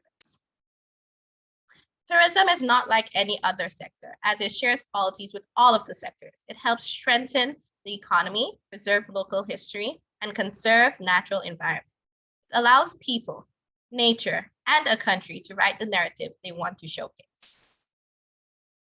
So to better this industry for students, I think events such as exposing students at a younger age, like maybe Form 1, implementing internships after school or during Christmas and summer vacation, as a lot of qualities can be learned, but the true hospitality comes from a place of passion, not books. If kids are to realize this from an earlier stage, they will be better equipped to decide if this is the correct field for them. So they will not be in an industry that is people-based and not like people. With so many opportunities to do children and student exchange programs with schools all over the world, there isn't enough Caribbean representation. Creating contacts, adding it to our syllabus, and educating our people, and not just students, about these programs would allow them a new perspective and understanding to new cultures and a way of life. Even allowing the persons who are going to be in these programs to live with host families after they've been vetted, of course, this would allow them to see things from a different point of view and learn from different professionals and cultures, giving them tools to help create a service that is unique to us. This would help condition our people to think bigger and equip them with cultural experience, such as problem-solving skills, as well as a multitude of different attributes that could better them, in turn, better our country and our nation. Most people have been involved in the tourism sector, knowingly or unknowingly, as it's much bigger than just hotels and restaurants and the usual tourism jobs, as there's been an increase in professional mermaids. You see people teaching English as a foreign language. You have animal hotel managers and so on. As our sector heavily laps with other sectors, interests such as medical, sports, digital, education, there are more opportunities to create new business plans. Can you imagine telling your grandparents that people would leave Barbados and Trinidad and St. Vincent and travel to Asia to deliver a baby or to get Botox? Or the amount of persons who are traveling from Asia to the Caribbean to participate in fashion or clothes tourism, or the number of children who are participating in educational tourism, traveling from their home countries to further their education, much like me. Things are changing and we're on the verge of a new breakthrough. We need to flock together and think of solutions and turn them into business plans, which would in turn create a blue market, increasing tourist numbers. Let's ignore the fact that the students lack experience. Give them a chance. And I believe a lot of them are willing and able to help achieve this goal. Due to the competitiveness of the tourism industry, a lot of businesses are currently working together to create better goods and services, not only to maximize profit, but also to tend to guest needs and wants. As they say, Rome was not built in a day, nor was it built by one person. If us as Caribbean nations band together, we could be mighty on a worldly scale. As we continue in the tourism industry, which according to the WTO is set to grow on average 5.8 annually between 2022 and 2032, we see an increase in growing trends from sustainable and niche tourism to activities such as farm to table or using key cards to control the electricity to minimize the use of electricity. In this way, we're going backwards. Why do I say so? We see bigger nations learning from smaller countries, the way of life of smaller countries, because we get food from the farmer down the road. With these trends, if harbored correctly, we can have an upper hand.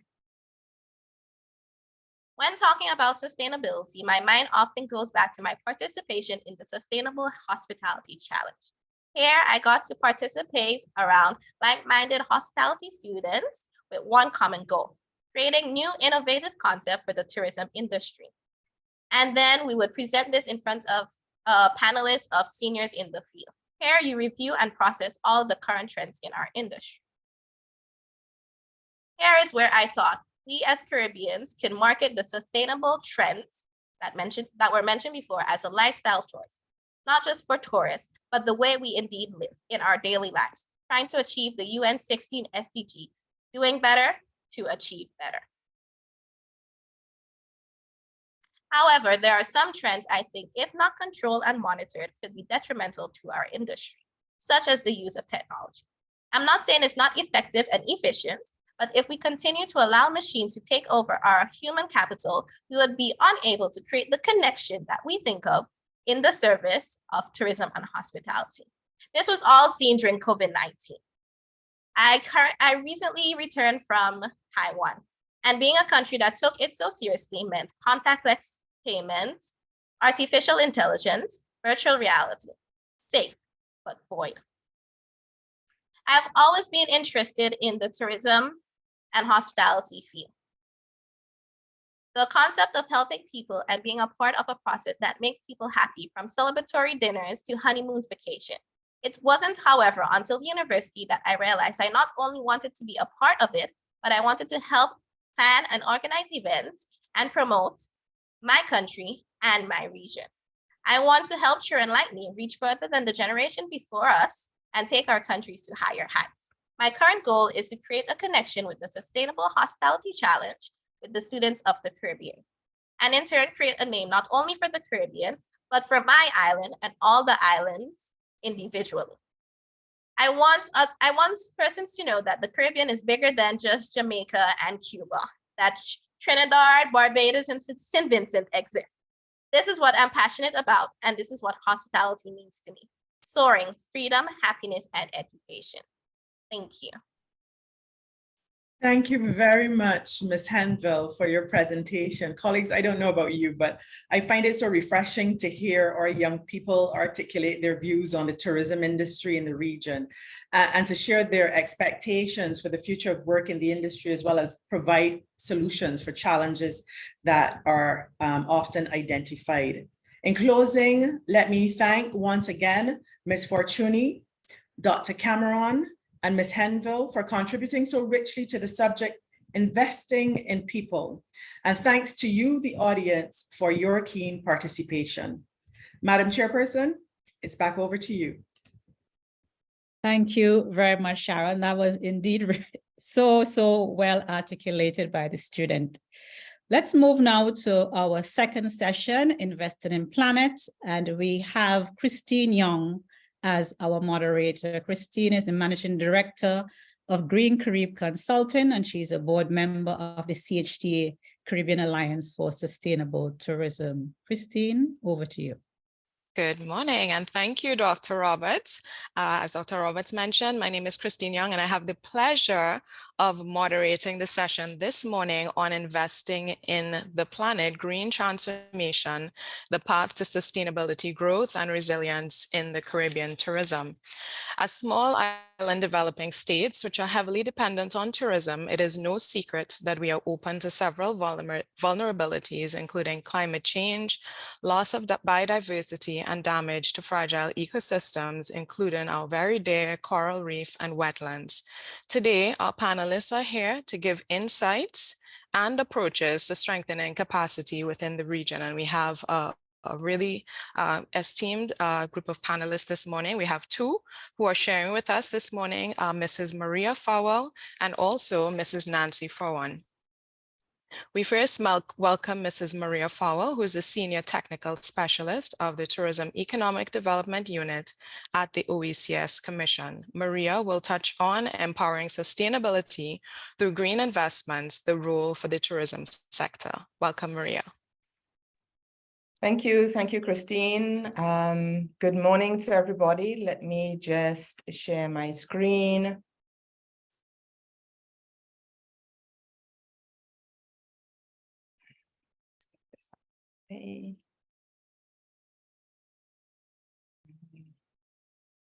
Okay.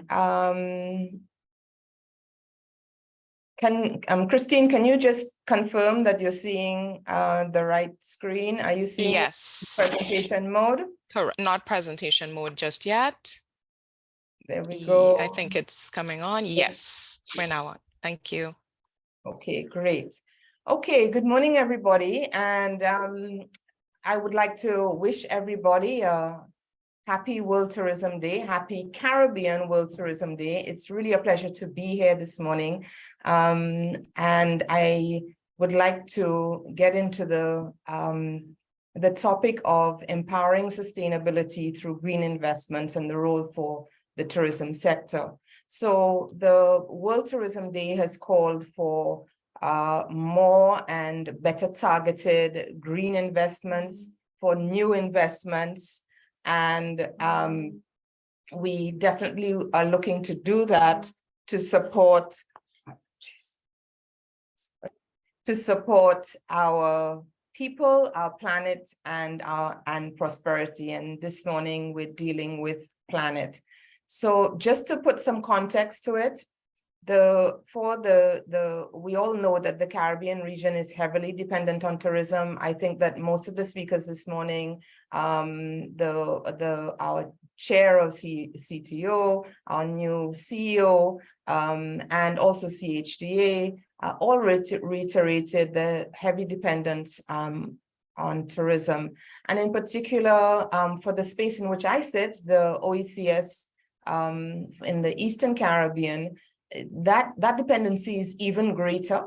And we have somewhat of over 50%, in fact, almost close to 60% share of tourism receipts within the OECS. With respect to employment, tourism for the OECS at the lowest level is at 35%, and at the highest level is at 90%. So clearly, we are heavily dependent on tourism, and tourism depends on the environment. And the environment, because of the very nature of what we have on offer, we depend on the environment.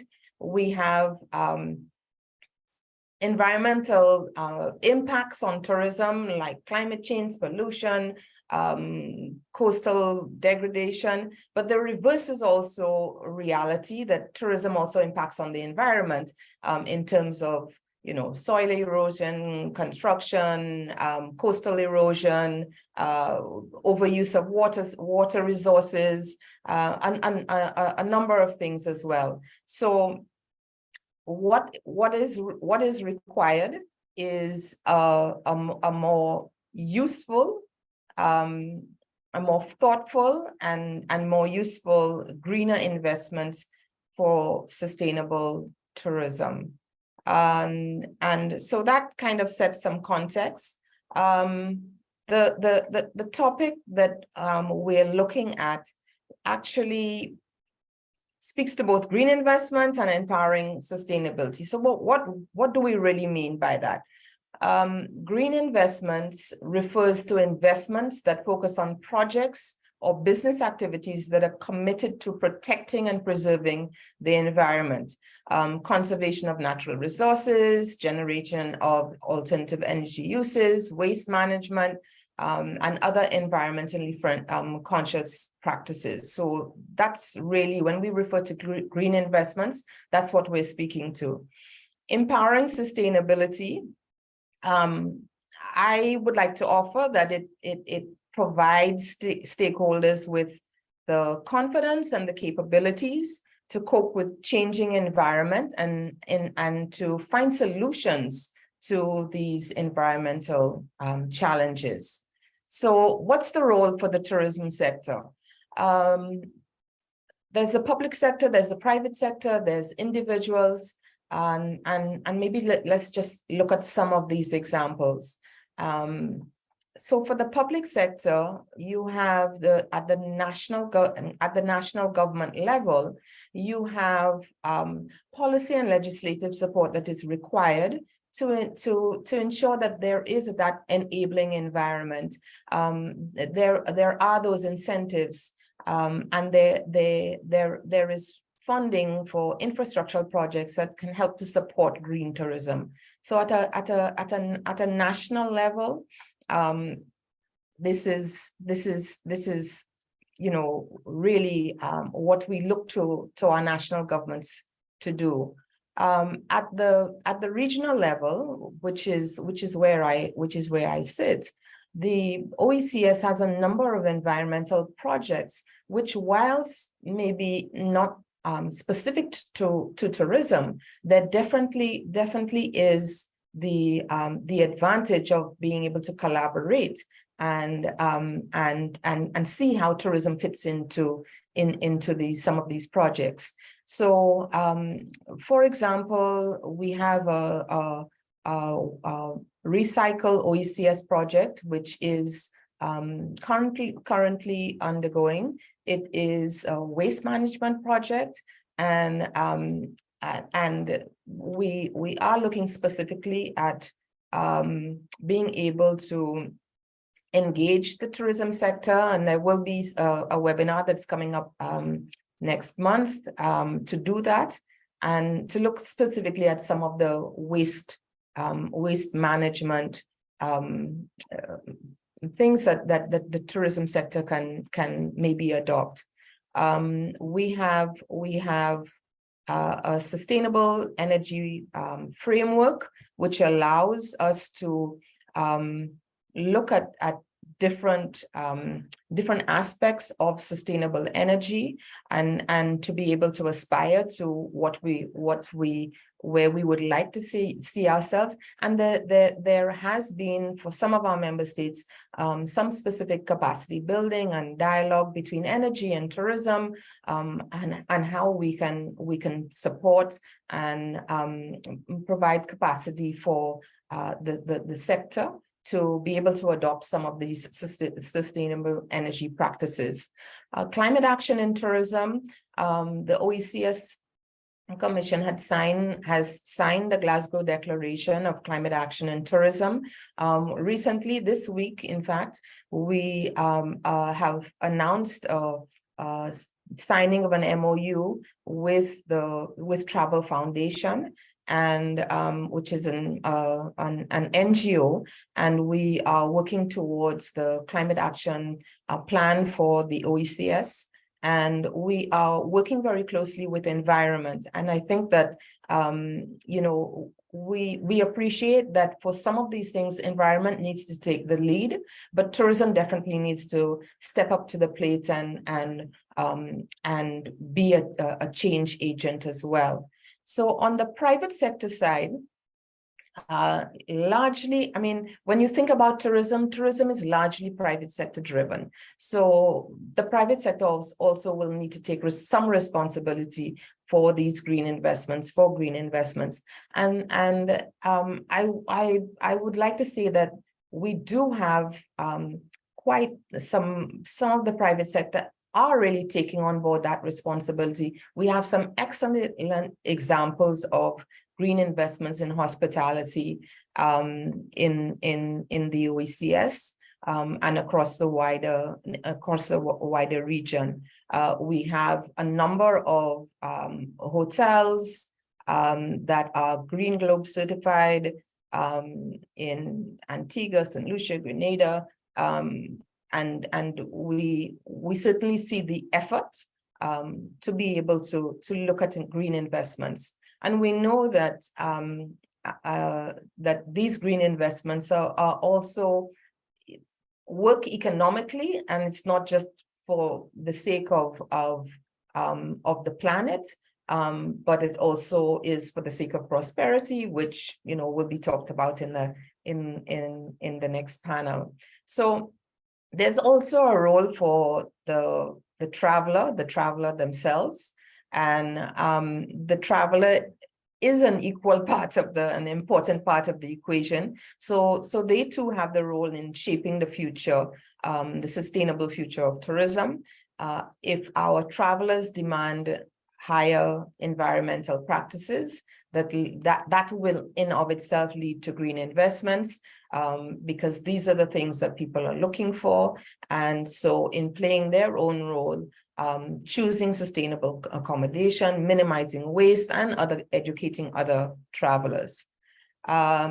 So some takeaways, green investment can empower sustainability in tourism. There is a need for greater focus on green tourism. As I said, some persons and some institutions are doing this very well. There are several public sector agencies, NGOs, academia that can offer the support for green transformation of tourism in the region. We just heard some really interesting findings from the presentation from the HR, on the people side of things. And it will be interesting to see how we then make that connection between the people, the planet, and the prosperity. Tourism depends on the environment, so tourism needs to play an active role in minimizing the impacts of environmental impacts and really achieve the greening of tourism. So with those few words, and I know we're running behind, I would like to say thank you.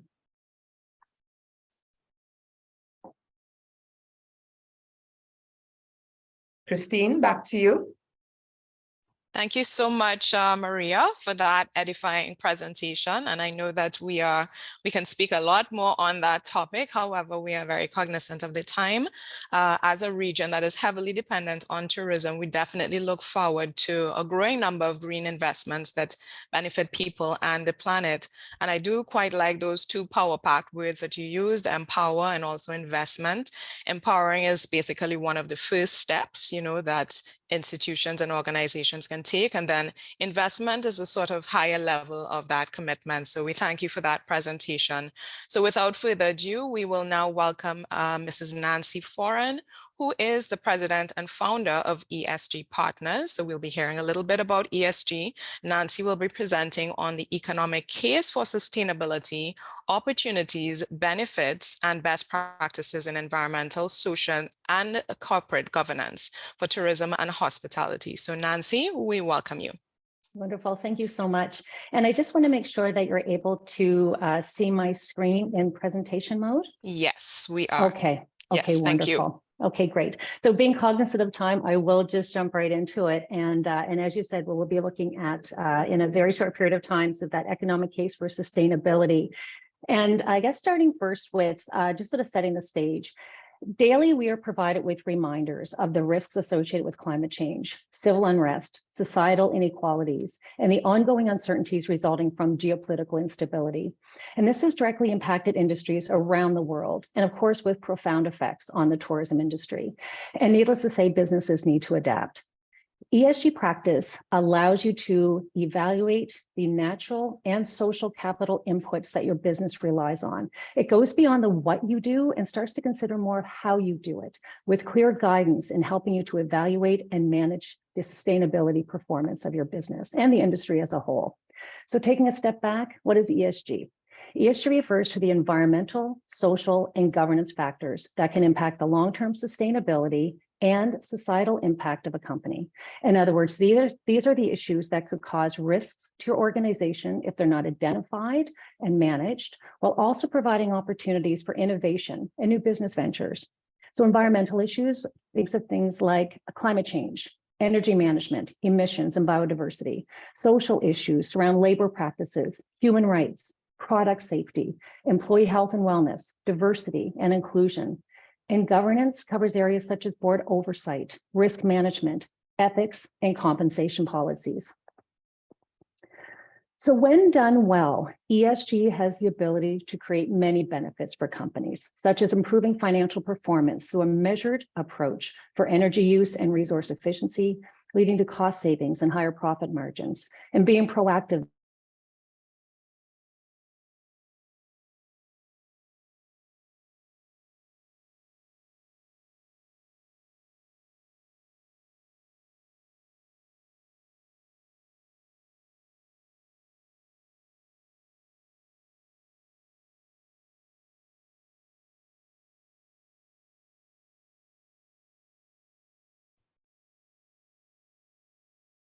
I believe that Ms. Foran is frozen.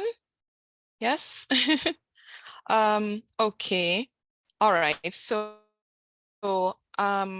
would we like to go towards the poll? Let me just see if I can check with her. One moment. Nancy, are you there?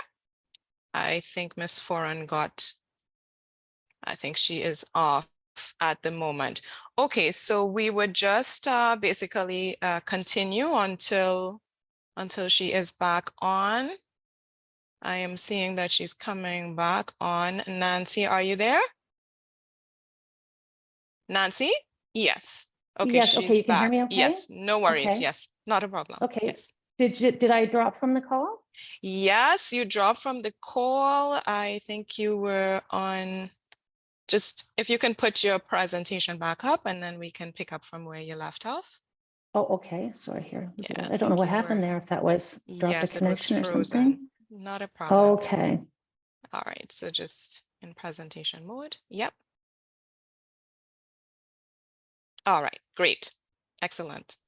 Thank you. Okay. So dare I ask where I was when we dropped? Yes, it was about this slide. Yes. Okay, great. So did I have a chance to talk about improving financial or risk management yet? No, I think it was frozen at that Okay. point. So you can just pick back up. Okay, Yes. perfect. Okay, I'll just start right there. Okay, wonderful. Thank you. So risk management can be achieved by minimizing exposure to risk shortages, price fluctuations, and supply chain disruptions, and also enhance resilience to external shocks such as pandemics, natural disasters, or geopolitical risks. And regulatory impacts can be reduced by knowing what's coming and what priority areas need to be managed. Increasing access to capital and investment attraction is a really important area to consider. The Organization for Economic Cooperation and Development, or the OECD, in 2017 had stated access to financing is vital to building a competitive, innovative, and sustainable tourism sector. So businesses that can clearly demonstrate how they are embedding environmental, social, and governance criteria into their strategies and operations are becoming more attractive to investors. And lending institutions are incentivizing entities that incorporate non-financial metrics into their overall planning because they're seen as less risky. And also because financial institutions are themselves becoming accountable to their stakeholders for the impacts of their lending activities. ESG integration can enhance reputation and brand image, which strengthens customer loyalty and can lead to new partnerships and collaborations with other like-minded organizations. And finally, employees care about this. They want to know that they matter and that their values are reflected in the organizations that they work for, whether you're aiming to attract talent from overseas or within your own communities. But know that your stakeholders are increasingly diligent. So communicating your sustainability performance is key. So ESG frameworks support clear, comparable, and verifiable metrics for managing, measuring, and communicating your sustainability performance. So where do you start and how do you prioritize the many issues? Investors and other stakeholders engaging in the tourism industry would typically look for measured performance in these areas that are listed here on the slide, meaning they want to see data, metrics, policies, and strategies to ensure that these issues are being considered. Energy management is important to your stakeholders because it requires significant energy to operate, which amounts to substantive operating cost and also the generation of greenhouse gas emissions, which has been linked to climate change impacts. Water management, because buildings require reliable water sources to operate. So maybe not the highest operating costs, but the challenges and impacts from reduced water availability is what stakeholders are increasingly caring about. Ecological impacts are linked to the economic and financial performance of more than just the businesses alone. It impacts the local communities and other related businesses. And the waste and other impacts generated as a result of tourism can pose risks to sensitive ecosystems, such as coral reefs and nature preserves, the very thing that the industry depends on, and that which generates future for communities and businesses and in years to come. Labor practices are important and they matter because they consider how highly reliant on labor this industry is. Job satisfaction, employee turnover, potential lawsuits, discriminatory practices, and unfair wages can have real financial implications and impact the business's reputation and the reputation of the industry as a whole in a particular jurisdiction. Climate change adaptation is critical, as weather events and rising sea levels can cause damage to property and disrupt operations, reduce asset valuation, and lead to higher insurance premiums or the inability to get insurance on property and equipment. And finally, assessing the potential for unsafe conditions that may result in injury or even death if facilities and equipment are not maintained or precautions and training programs are not in place for employees.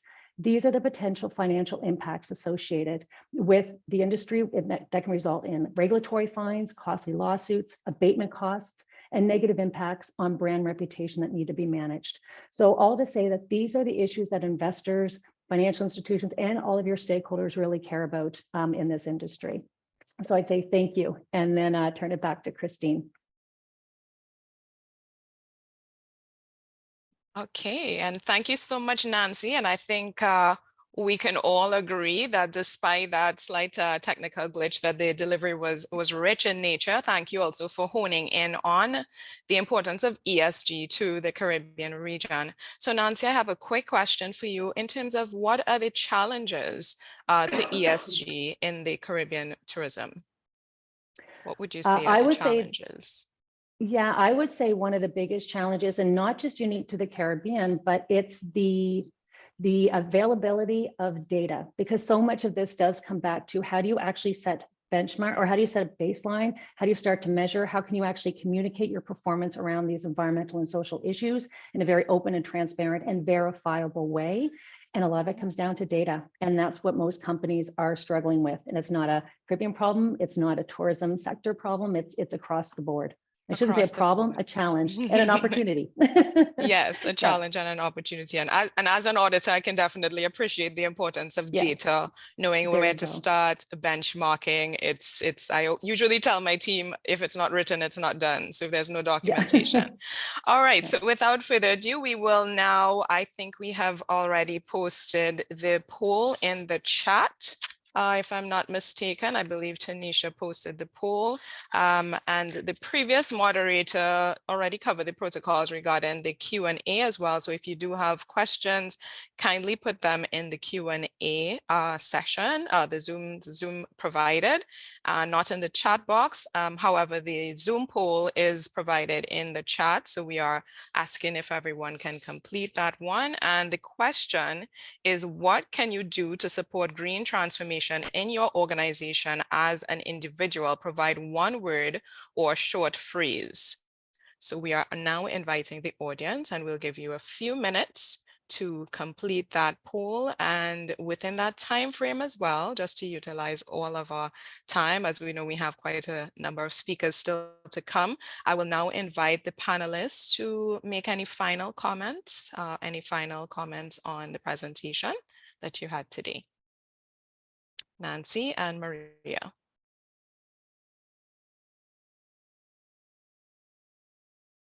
Okay, Christine, maybe I can go ahead of Nancy. I think that one of the key things really is to be able to collaborate.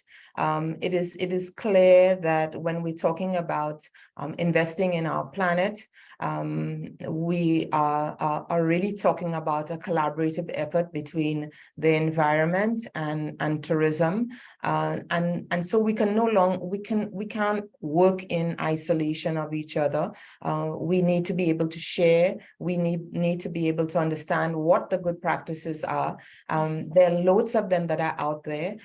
We have to let environment take the lead with respect to their expertise, but we need to be able to step up to the plate as well, so that we can invest in our planet, at the same time being able to have that benefit of tourism that we all know and love. Yes, thank you for that, Maria. And Nancy?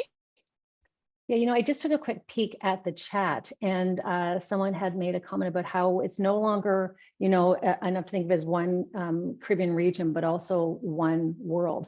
And when you start to think about some of the challenges that are being faced, they are really global challenges. But, it is a matter of finding some local solutions to be able to look at that. And I think the conversation that's being started here today is so important, because it is focused on driving innovation, enhancing competitiveness at a global scale, and being able to attract the global community to the region, but also taking all of the wonderful innovations that can be created because of the ability to work together in this very proactive way, and take that and share it to the world, and being able to secure ongoing investment in a sustainable tourism sector. So yeah, congratulations for having this event, and yes. I have a feeling it's just the start of many more conversations like this to come. Yeah, definitely so. And while we wait on the poll, I will also have a question for Maria. Maria, what are some of the good private sector examples of green investment that you have for us in the OACS? Are there any examples that we can share with the audience today? So, I mean, there really are plenty. There are a number, and you know, we don't want to sort of minimize the efforts that are being made towards greening tourism. We have, I think that in every single OECS country, we can cite several examples of hotels that are you know, managing their waste, and not just, you know, both from the aspect of the physical waste, food waste, managing their waters, using gray water for their gardens, having their own backyard gardens. There are loads, and I think in every single OECS country, and obviously my perspective that is from the OECS, we can cite these examples, and what I think is that we need to allow these organizations and these hotels and these institutions that are doing all of this work to really sell their story, and to be able to engage others, to bring others along, because there are some that are quite far ahead. We have a lot of good practices, St. Lucia, Grenada, you know, St. Vincent. So we really do need to be able to connect the dots and speak to each other. All right, and thank you for that. Thank you for that, helping each other. I like that. All right, so I think the results of the poll are ready. So I invite Tanisha to share the poll. Yes, all right. So the question we had was, using one word or short phrase, tell us what can you do to support green transformation in your organization or as an individual? So we have the responses right here. We recycle, collaborate, data collaboration, empowerment using clean technology, data collaboration, work digitally, planting a tree, because we had individual as well as organization, energy efficiency, it's a lifestyle. So I think these are all some great responses in terms of things that we could actively do, not just be about the talk, but also that we are going to walk that walk. Yeah, so we will now have, I believe we do have some best practices to highlight this morning as well. So we'll now highlight some best practices and champions in the region who have demonstrated a deep commitment to people, planet, and prosperity. To this end, I would like to first congratulate St. Lucia on their recent award as leading nature destination. So here to speak to us about that this morning is Mrs. Laureen Charles St. Jules, who is the CEO of the St. Lucia Tourism Authority, sorry. So Mrs. Jules, St. Jules, we welcome you this morning. Good morning. Good morning, everyone. And welcome. Thank you so much. Ladies and gentlemen, on this World Tourism Day, we embark on a journey to discover how St. Lucia embodies this year's theme, tourism and green investments. In St. Lucia, we believe in investing in our people, the planet, and prosperity. St. Lucia's allure has consistently been acknowledged, and this year, it clinched the title of Caribbean's leading honeymoon destination for the 14th time, cementing its reputation as a romantic paradise. This recognition is a testament to the island's commitment to providing an unforgettable experience, reflecting an investment in people. Beyond romance, St. Lucia is also the Caribbean's leading adventure tourism destination for the second time. Its lush landscapes, volcanic wonders, and pristine waters offer a playground for adventure seekers. Whether it's hiking the Pitons, bamboo rafting, or the Roseau River, or exploring the Soufrière volcano, St. Lucia caters to all adventurers and all budgets. The pinnacle of St. Lucia's success in its newfound title as the Caribbean's leading nature destination, this honor underscores the island's dedication to preserving its natural treasures serving as a sanctuary for biodiversity and an investment in the planet's preservation. St. Lucia's accomplishments are not just accolades. They reflect proactive measures. The island boasts an array of sustainable tourism initiatives, from rainwater harvesting and accommodations across the island to energy conservation, marine conservation efforts, carbon footprint reduction, and promotion of eco-conscious practices. Sustainable tourism is no longer a vision, but it has become a reality for St. Lucia. At the heart of St. Lucia's tourism strategy is an investment in its people, especially the community. The island prioritizes the well-being of its residents, offering employment opportunities, education, and community development programs through the Community Tourism Agency recently launched last year. Moreover, tourism is the cornerstone of St. Lucia's economy, providing jobs, fostering education exchange programs, nurturing entrepreneurship, and driving economic growth. This prosperity secures the island's status as a world-class destination. In conclusion today, as we observe World Tourism Day, St. Lucia's title as the Caribbean's leading honeymoon destination, Caribbean's adventure destination, and Caribbean's leading nature destination underscores its commitment to investing in people, the planet, and prosperity.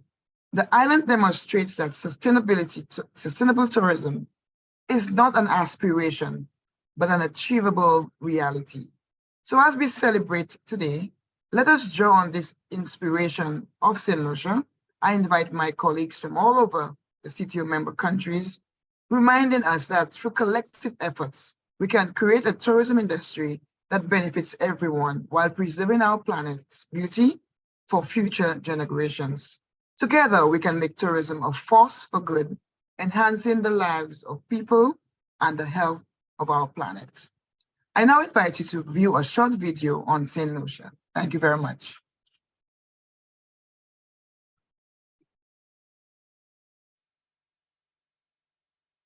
I'm in town, let me take you around, pretty St. Lucia. I'm in town, let me take you around, pretty St. Lucia.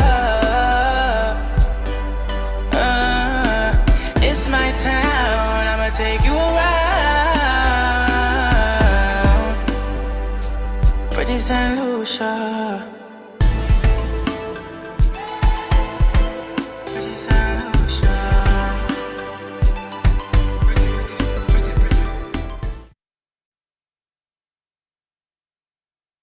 Thank you very much.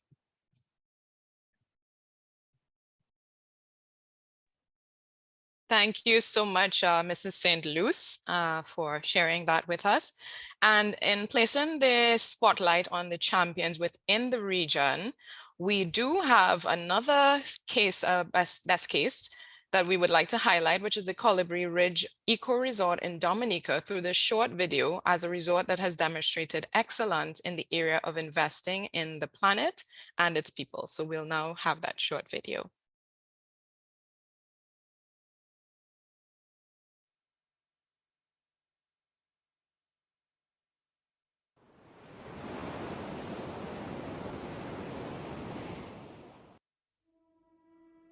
The reality of it is so much stronger when they look at the valley and the sea from their suite and realize that if they want this to exist in the future, they have to live like this hotel is built.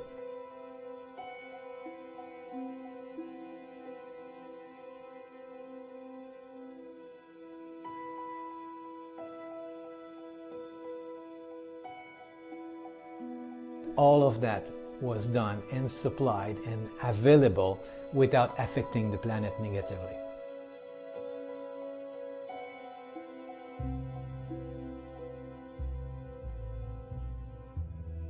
Dominica was a shock from the start. Nature just in your face. It's not a beach island, it's mainly a mountainous island. Nature, big trees, rivers that is unspoiled. So perfect set up for us to do the project and make it as a demonstration for what can be done.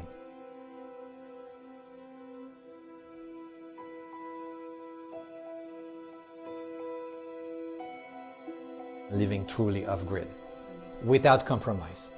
Finding this ridge at the edge of the sea inspired the design of the project. The land started to basically talk to me and tell me what it should be.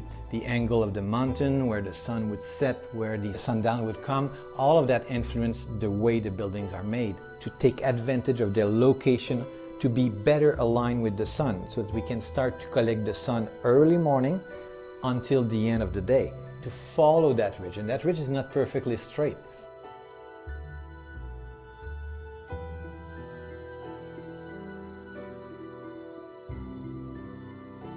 Calculations were made to produce in excess of what we considered would be the demand and store energy for the day where you have no sun.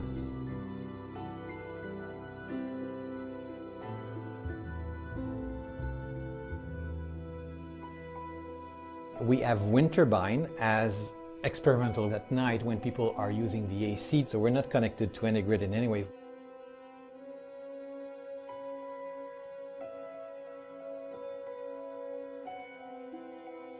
The orientation and angle of the roof is not only for solar, it's also for optimal water collection. Every area where people can actually walk are also harvesting water for gardening and for the farm. Where we are on a ridge at the edge of the sea, between us and Africa, it's only the Atlantic Ocean. So water comes here quite clean, but that's not enough.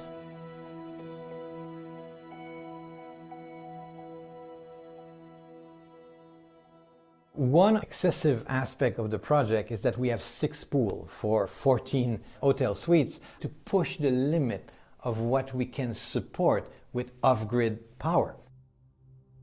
If this demonstration of being self-sustainable had to be viable, it had to last. All the essential service, batteries, water cistern, are all located underground to be completely protected from a storm or a earthquake.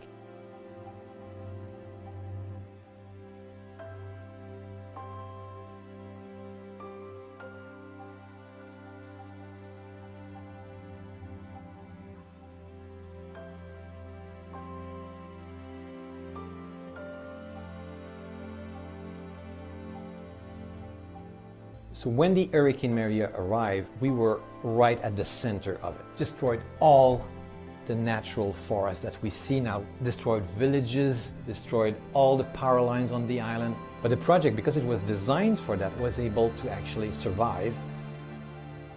The villagers were stuck with no power and no water for a long time.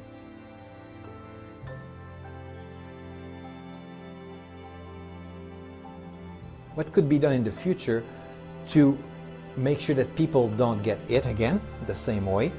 Develop the island to be resilient, do a good marriage between the touristic industry and their own life. They benefit directly to the community and they become owned by the community.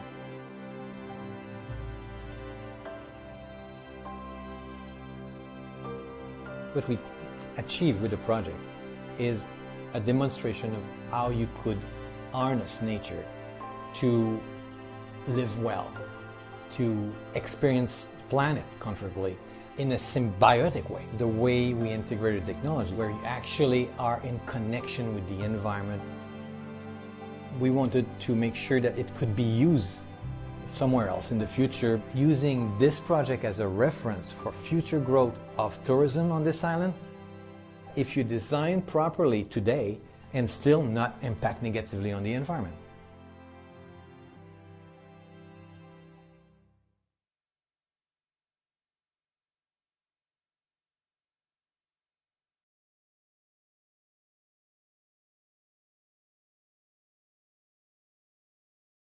Thank you very much, Christine, for that passionate sharing of this session.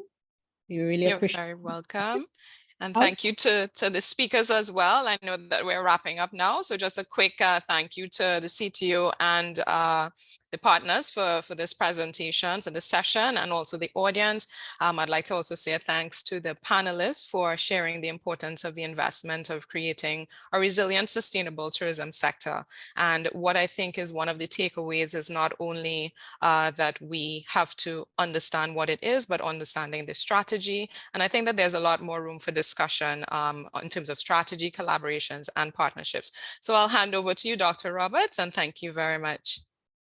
Thank you, Christine, and for sharing that documentary evidence that indeed the Caribbean is, as a region, we are doing a lot as far as environmental sustainability is concerned. And I really encourage the other private sector partners to document what we are doing, because it's a really excellent teaching tool, as well as good for posterity for the region. We are now on to our final session, Invested in Prosperity, and I'd like to welcome Ms. Anne Brobin, the president and founder of Hibiscus Tours International, to moderate this final session. Thank you. Thank you, Madam Chair. I'm Anne Brobin at Hibiscus Tours International Limited, and so very honored to be here today on this exciting day, World Tourism, and specifically looking at a region that we're all very passionate about. This is our last session of the day. I know that everyone's being very patient, but I also believe it's an important one because we need to talk about prosperity. How is this going to enrich our lives, but also financially? How are we going to afford to make all of these wonderful changes and implement the strategies that we've come up with? So I'd like to invite our guests, Ronnie Weiss, Richard Campbell, and Jana Pruitt to the virtual stage. In this next compelling session, we'll focus on partnerships which cultivate equitable prosperity within the context of Caribbean tourism. We will explore diversity, equity, and inclusion, which promotes a welcoming environment for people of all backgrounds. This is regardless of race, gender, age, ability, or sexual orientation. The ultimate goal is to ensure that everyone feels respected, valued, and be able to participate and equitably benefit in the tourism economy. We will also address how collaboration can foster inclusion as catalysts for both social and economic growth in the region's vibrant tourism industry. Community-based tourism, and more specifically Indigenous tourism, presents an unparalleled opportunity for Indigenous communities in the Caribbean. Today, we will take a closer look at the strategies and initiatives which harness the power of partnerships to create an enabling environment for a more prosperous future. It's time that we align with the aspirations of both the modern traveler and the residents, while bolstering product diversity in the Caribbean's tourism sector. So the audience is once again invited to use the Q&A in Zoom, and we will review those questions at the end of all three presentations.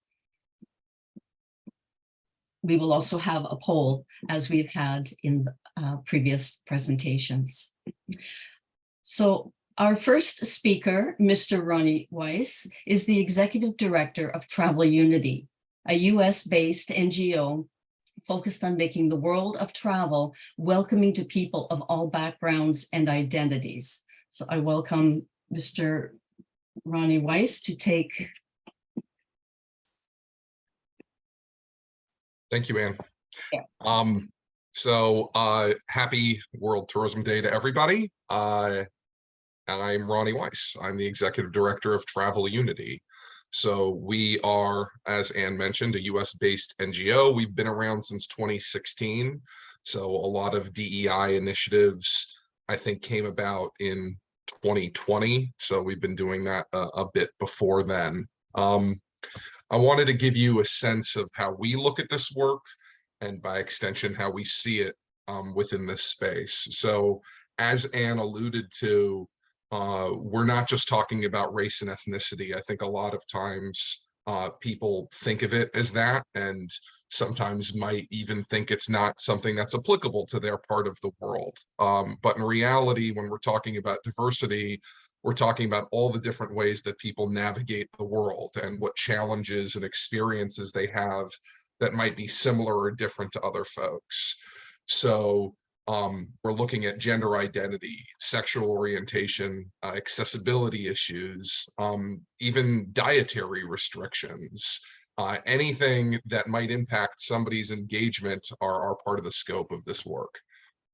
For us as an organization, we also believe that while there are a lot of different sectors in this industry, we all are looking to attract visitors. So the work we do applies to a variety of sectors. And in addition to the work that we do with visitor-facing organizations, we also work directly with individuals, especially young people, to help them see travel as an activity and a possible career path. So what does it mean to do this work? The term we use is applied DEI. And where we take that is a lane in between two extremes. So one extreme is what we would call performative actions. So the idea of making it look like you're doing something. So in the sustainability world, it's called greenwashing. In DEI, it can be called purpose washing or woke washing. So you're not actually doing the work, you're just looking like you're doing it. And then on the other side, there's kind of a more extreme idea that you can change everything instantly, which you can't, because we all are part of the structures that we're a part of, and it takes time and effort and strategy to incrementally do this work. So that is what applied DEI is. How do you actually set about doing this work day after day? Diversity to Travel Unity, we define as different types of people. The reason that diversity isn't enough is because just because you have different kinds of people, it doesn't mean you're necessarily including them. The reason that inclusion isn't enough is because you can have empathetic leaders who then leave and you don't have an institutional memory. So equity is about programs, policies, procedures that extend and are part of the organization long term. So what's the difference between equality and equity? As you can see in this image, equality in the top is everybody gets the same bicycle. So the tall person, the short person don't have a great experience, and the person in the wheelchair doesn't get to do it at all. Whereas equity, we're looking at what do we want people to have? What's the result we're looking for? We want everybody to have a great experience riding a bike. Well, that requires us thinking through how do we make sure we're looking at the needs of those different individuals. Some of you might already be familiar with Maslow's hierarchy of needs. On the bottom of the pyramid is the idea that we're all animals. We need to eat, we need to sleep, we need shelter. Right above that, we need to feel safe. And if we're concerned about our safety and security, we're never going to have a great experience. But the level above that is how we engage with other people and how we see ourselves within our broader communities. And whether in the workforce or as visitors, if we don't feel like we belong, we're never going to have an optimal experience. So the idea that we're thinking about these ideas of identity and making sure that people feel good and feel like they belong somewhere is crucial to this DEI work. Part of this needs to come from a place of it being about the other people. It can't be from a sympathetic or feeling sorry for people standpoint. We need to go, okay, how do we get into somebody else's shoes and mind and go, what are they looking for? As kids, some of us might have been taught the golden rule, the idea that we want to treat others how we want to be treated, which makes sense. You know, if you're in preschool, do you want to be hit? No, well, then you probably shouldn't hit somebody else. But as we get into adulthood and there's more nuance, what respect is and how people want to be treated changes person to person and within identities and such. So we need to be careful to really think about how others want to be treated. And that's the platinum rule, that we're thinking about those other folks. What does respect mean to somebody else? Travel Unity has publicly available DEI standards. We have two sets. This for visitor-facing organizations is around these three pillars, basically the three ways you can work with human beings. So how are you looking at it within your workforce, within your visitors, your customers, and then the community that hopefully you can have a positive impact and engagement with. For special events and sports, these are for conferences, trade shows, festivals, and sporting events. The idea is how do you start with the purpose of what an event is and then build DEI from there.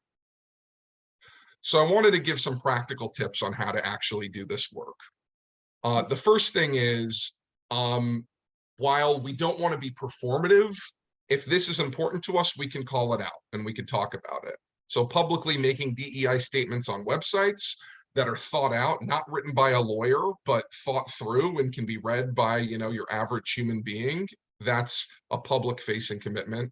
And internally, it's creating spaces to have these discussions. So whether that's a DEI committee, as part of staff meetings, or just telling people that you want this to be part of how your organization looks at the world, these are all important.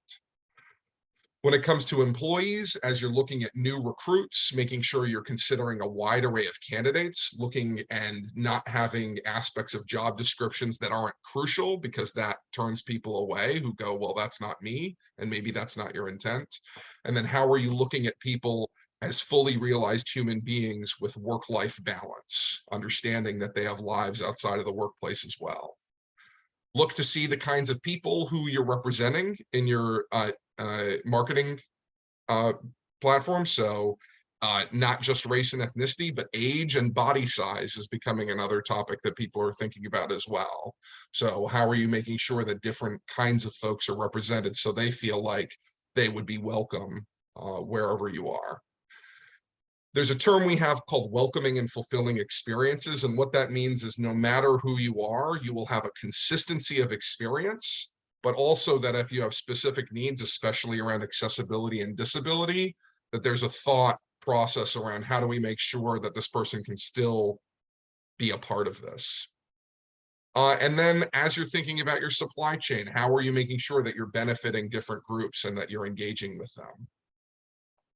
So yeah, that's really all the time I have for today, but we'd love to see folks join our alliance, which has a lot of different visitor-facing organizations. We have certifications and coaching and consulting and other ways to support you in this work. For those of you who might be able to make it to Puerto Rico, we're already there. We will have our first Caribbean Summit this coming week.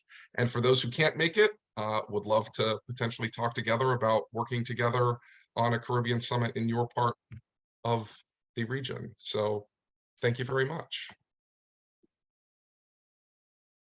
Thank you very much, Ronnie, for sharing the essential work that you're doing at Travel Unity. I was so excited to see that when I was looking at your website this week, how engaged you are with all aspects. And today bringing in common factors that we're familiar with, Maslow's hierarchy for one, and using that in the tourism realm, I think made it very clear that there are needs that we are not addressing to everybody, all of our tourists who are visiting the region, that they have. There's so many, and the new platinum rule, I think, is augmenting our golden rule that we all know. So we thank you for the practical tips that you have given us. Thank you. Okay. We will now look or go on to our second speaker, Mr. Richard Campbell, who has served as the chief of the Culture and Tourism section at the Organization of American States in Washington, D.C. Welcome, Richard. Thanks, Madam Moderator, and good morning, everyone. And let me just say how delighted I am to be representing the OAS and to be collaborating with all of you, so many of you who are the key players in Caribbean tourism, and to be part of this celebration of World Tourism Day with the focus, importantly, on the people, planet, and prosperity. Madam Chair, my job today is it's an easy job. And it's to talk a little bit about the Indigenous Tourism Collaborative of the Americas.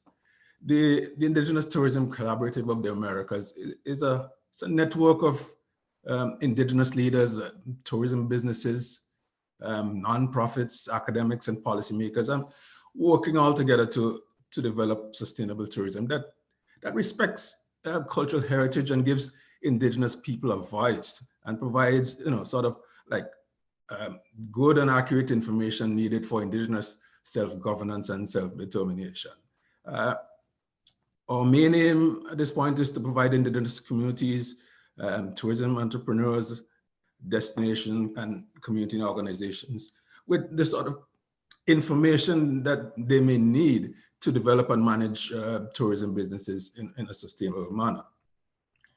The idea of the collaborative was born out of the 23rd Inter-American Meeting of Ministers of Tourism of the OAS, held in Lima, Peru in 2015. And that meeting was held under the theme community-based rural tourism. And it underscored a reality that in many of the OAS countries, indigenous tourism was often rural and often community-based. And in that context, it also highlighted that while we were beginning to address some of the issues central to indigenous tourism, such as the preservation of culture and lifestyles and community empowerment and cultural sustainability, I think what it showed is that much more discussion and indeed much more action was needed to support indigenous tourism amongst our membership.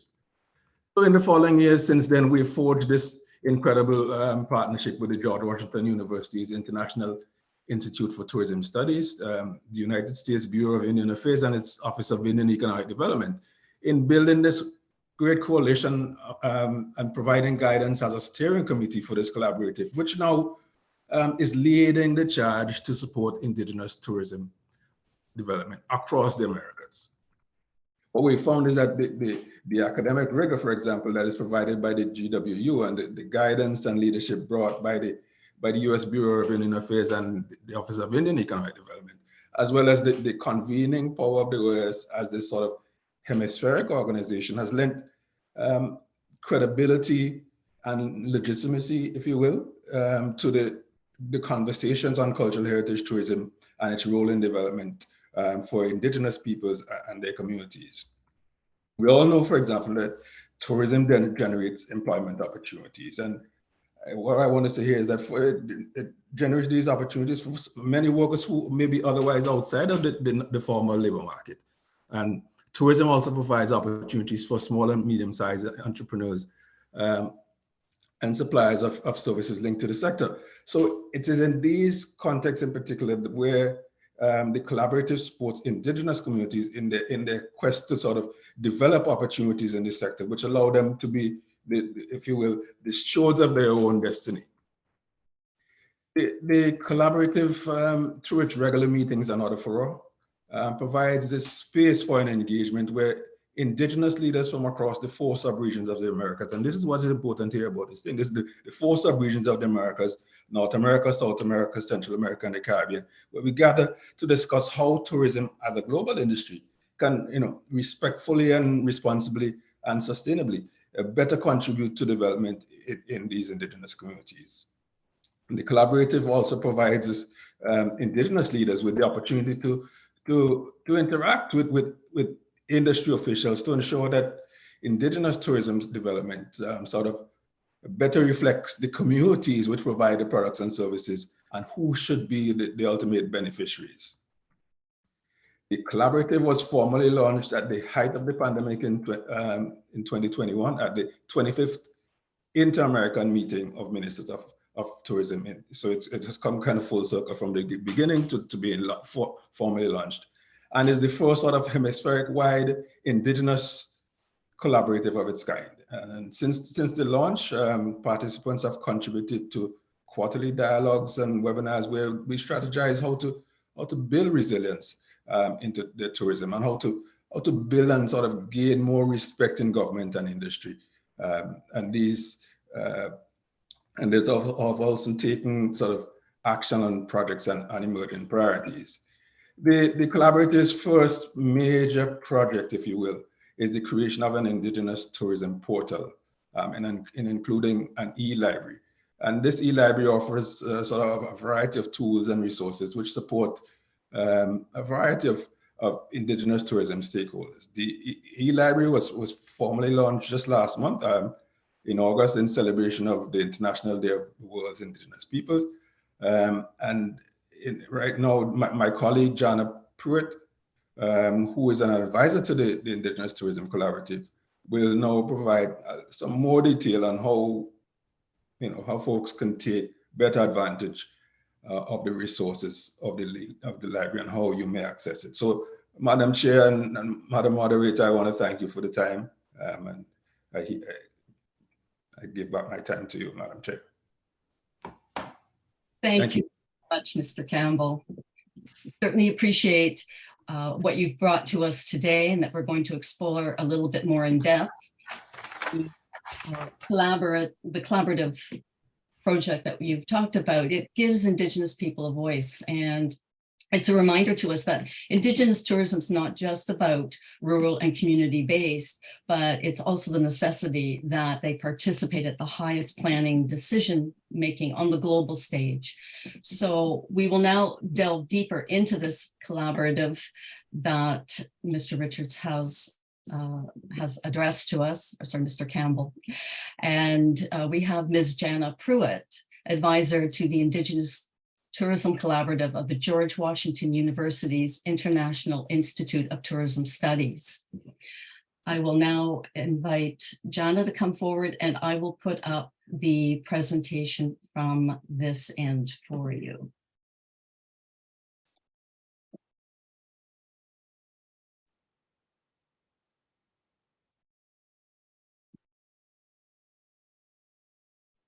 Thank you, Richard, and thank you, Anne, and good morning, everyone. I am very glad to be here to talk briefly about the Indigenous Tourism Collaborative of the Americas and highlight some of the successes we have enjoyed so far that you may want to take advantage of. One thing is, recently we have chosen led by our Indigenous leaders, we have chosen our logo, and we're very proud of it. So I wanted to show it to you. It was voted on by everyone, and all of the main Americas are represented by feathers of birds from the 4 main regions: North, South, Central America, and Mexico and the Caribbean. The logo reflects a prophecy of reunification, renaissance, and healing of the Americas' Indigenous peoples and their land. You will notice that we call ourselves ITCA, or the Collaborative for short. In addition to the events that Richard mentioned that sparked the origins of the Collaborative, one event that expanded our thinking and really solidified the need for a collaborative was a virtual forum that we held in the fall of 2020. Some of you probably attended that forum and contributed to it.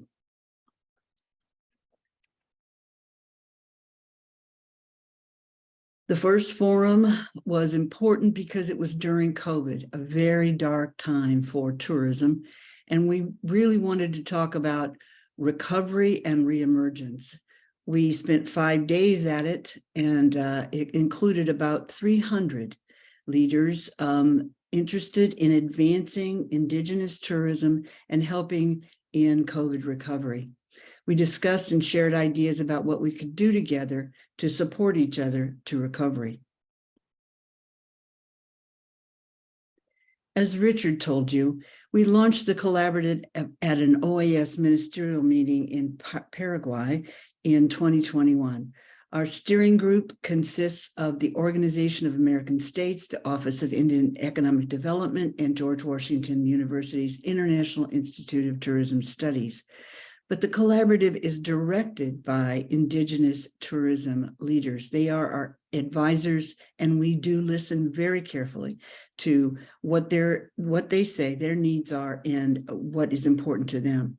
More than half of our members are Indigenous tourism leaders, and the rest are, as Richard said, industry partners, government representatives, nonprofits, and colleges and universities. In our meetings, we divide into 2 teams that are self-selected, and we ask ourselves, what are we going to do next to advance Indigenous tourism? We call our teams Building Resiliency and Capacity and Gaining Respect, Representation, and Inclusion. Those are our 2 main goals. I include this slide because it's got a lot of our, not a lot, but some of our members that drive the collaborative. Here's a few of our Indigenous partners. Notice the Caribbean Organization of Indigenous Peoples, who are important partners, and also Red Tusoko, Indigenous Tourism Association of Canada, FELAC, the American Indian Alaska Native Tourism Association, the World Indigenous Tourism Alliance, and more than 100 more. Here are a few of our tourism industry, government and academic partners. We're very gratified to have some of the nonprofit and foundation arms of the largest tourism industry tour operators in the world, including Planetera, Destinations International, Intrepid, Crest, TreadRight, and Travolution. In our quarterly meetings, we decide what important projects and initiatives to work on together. And we choose one at a time, launch each one successfully, and then choose another. We do this by consensus and ongoing virtual dialogue. Our first project, which we're very proud of, was to create a community portal and e-library, a repository of useful Indigenous tourism information. We work to make the e-library a dynamic, living, growing entity. Everyone, each one of you included, is urged to use the library and contribute to the library. Contributions are screened and gratefully received. Here's the link to the library, which will be repeated at the end and is also in your chat. At the chat icon, I have given this website and the email address of our project manager. Everyone is, in the future, we're going to have a job board, a marketplace, a calendar, and a forum, a place where partners can communicate with each other constantly. We invite and truly welcome your participation in ITCA and the e-library and hope that you'll review the process of joining at the link on your screen. If you have any questions, please contact our project manager and just in just a minute, we'll show her email address. Today and future priority initiatives, we're doing a situational analysis. We're trying to ascertain what kind of influence Indigenous tourism leaders have in their countries. And after we figure that out, how to devise methods to increase that influence. We're adding to the e-library a curated set of capacity building resources that will include trainings, videos, and other materials that we hope will be useful for all our partners. We have a couple of things coming up. Tomorrow is our quarterly meeting. Information on that can be found at our website.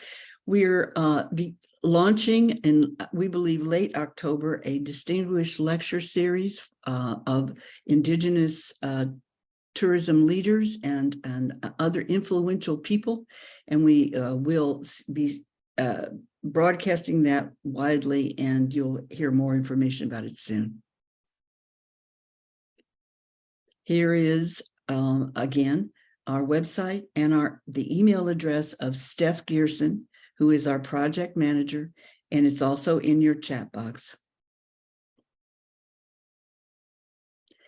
Thank you so much. Happy World Tourism Day. I thank you for your excellent work in tourism and the organizers of this wonderful event. We look forward to working with you in the future.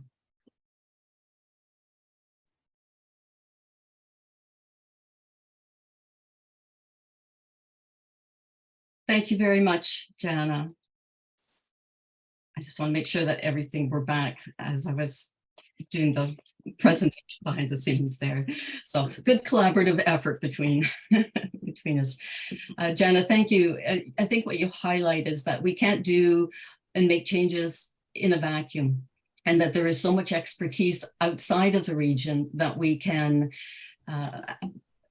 build on and have conversations with, so that we're not recreating the wheel every time that we try to take on a new initiative.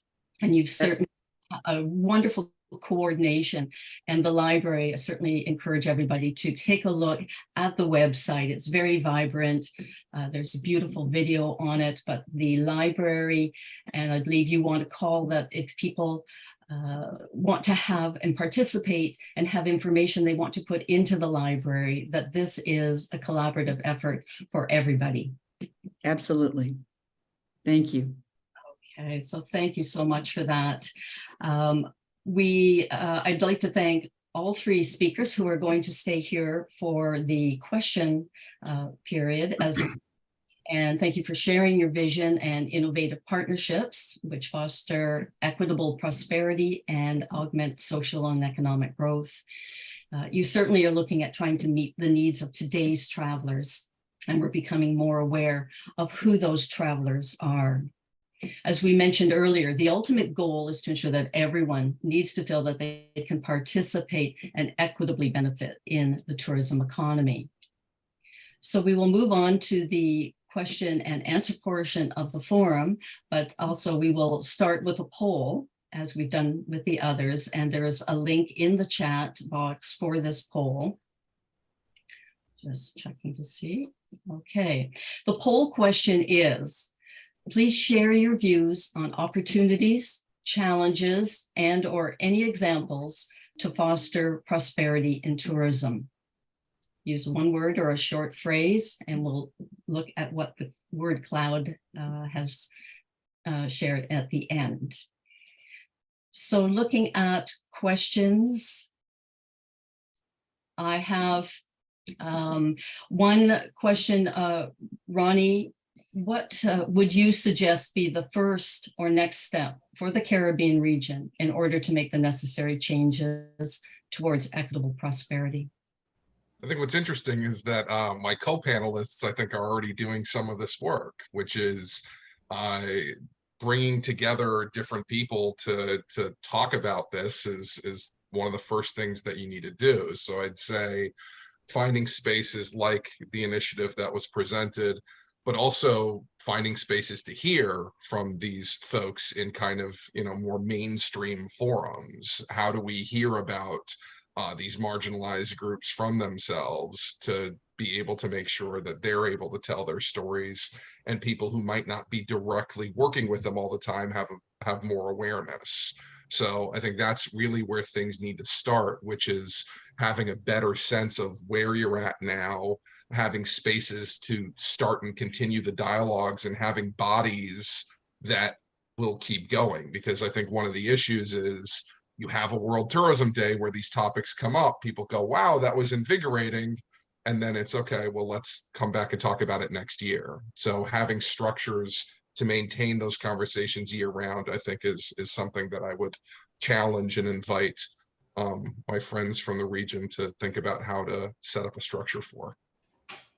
Thank you, Ronnie. And I think it showed this morning when we had the youth involved as well, because I think the youth sometimes have a stronger voice and they need to be heard, because this is what we are leaving them at the end of the day. We want them to be carrying forward. And Richard, a question for you on how would participation in the ICTA help tourism in the Caribbean region? Let's see. Well, I think that there are probably several ways in which participation in the collaborative can benefit tourism in the Caribbean. But I think in the context of our conversation today, which focuses on investing in people and planet and prosperity, maybe let me just highlight maybe just a couple.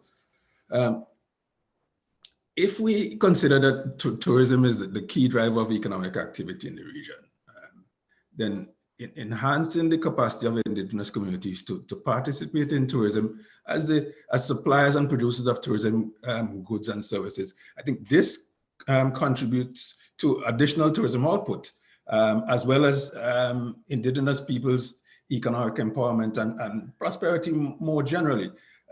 This is a key focus of what the collaborative meets to do. In its meetings, where we regularly meet to exchange these ideas and share tools and resources, and therefore explore opportunities for supporting tourism businesses that benefit indigenous communities. And just second, if I could just go a little further, the collaborative emphasizes sustainable tourism practices, and this aligns well with with the Caribbean's focus. And what we found is that indigenous communities all across the Americas, they often have this deep connection to their natural surroundings, if you will, and therefore serve as stewards of the environment. So in the context, if you're able to participate in the collaborative, you now therefore have access to all of these practices which, from around across the Americas, which can be shared or subsequently adapted to suit the Caribbean reality where necessary. So in the context of our conversation, and maybe I'll just highlight those two areas where I think participation in the collaborative can benefit tourism in the Caribbean. Thanks, Madam Chair. Thank you very much, Mr. Campbell. I urge you all to go on to the link that Jana Pruitt has put in the Q&A in the chat, and take a look for yourself, go through the website. I personally, the first time I went through, was impressed. I joined right then and there, and it's so simple to do. And now it's opened up resources for my own business and for what I want to help achieve within the area of Indigenous support. So let's go to our poll. Do you have the results to put up? Let's see what we have. And looking, okay, so we're looking at what these challenges are and some of the examples and the successes. We've got collaboration keeps coming up in networking. We know that that's very, very important, and the sustainability has to go through everything that we're doing. We're looking at resilience. We've been through a pandemic, we've been through challenges, and it will only continue, that there will be challenges in the future. So we need to be strong about that. So thank you very much for the answering with the poll and sharing your thoughts with us. So to wrap up our session on prosperity, I'd like to introduce our last presenter, Ms. Sonia Gill, from the Secretary General of the Caribbean Broadcasting Union. And today we will have front row seats to the virtual premiere of the Caribbean episode of Tourism Tomorrow. So Ms. Gill, can you tell us more about this engaging sustainable tourism project? Thanks so much, Anne. And let me begin with recognition to all of our special participants in today's virtual forum. I'm really pleased that the CBU is part of today's event. We're a unique grouping of media systems and services, regulators, communication, education institutions, and independent producers from across the Caribbean.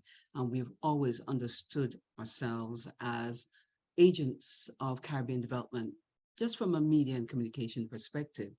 So that's why we've joined wholeheartedly with other media unions from around the globe under the umbrella of World Broadcasting Unions, WBU, in the project that brought me here today.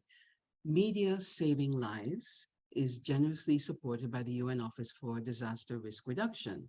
And along with traditional training and capacity building of media professionals in creating accurate, high quality content about disaster risk reduction, the project has supported a global co-production on sustainable tourism. And of course, the question must arise, why does UNDRR care about this topic and why partner with the media? But as we've been reminded today by our speakers, tourism is vital to the survival and continued growth of Caribbean economies. Achieving sustainable tourism has never been so critical, especially when climate change's negative impacts are challenging the way we manage our ocean, water, and waste, the way we build infrastructure, protect our environments, and sustain local economies and jobs. In addition, poorly planned and managed tourism development can easily exacerbate at-risk conditions and increase vulnerabilities. So the media have a vital role. They can inform, educate, and alert on upcoming risks and challenges created by the tourism industry, and also on positive practices and actions that are making sustainable contributions. The media can showcase best tourism initiatives, question practices that are not sustainable, and highlight positive policies. Most of all, sustainable tourism is a human story with many political, economic, cultural, and environmental angles that affect local populations, tourists, and even the state of the planet. No wonder, therefore, that sustainable tourism was selected as the theme of the co-produced series titled Tourism Tomorrow. The creators were drawn from public service-focused media from Indonesia, Pakistan, Tanzania, Bhutan, Bangladesh, Mauritius, Sri Lanka, Nepal, the Maldives, Rwanda, Vanuatu, and of course, our Caribbean region. The episode that I have the pleasure to introduce to you is our contribution aired this week by a number of CBU member systems, so please be on the lookout, beginning today. The producer is Camille Barrett, one of CBU's leading members, the RGR Communications Group, RGR Gleaner Communications Group, based in Jamaica. And the episode we premiere today is Kingston Culture. As you enjoy this globally recognized piece, I invite you to consider how CBU and public service media of this region are contributing to sustainable tourism, investing in people, planet, and prosperity. Thank you so much for including us.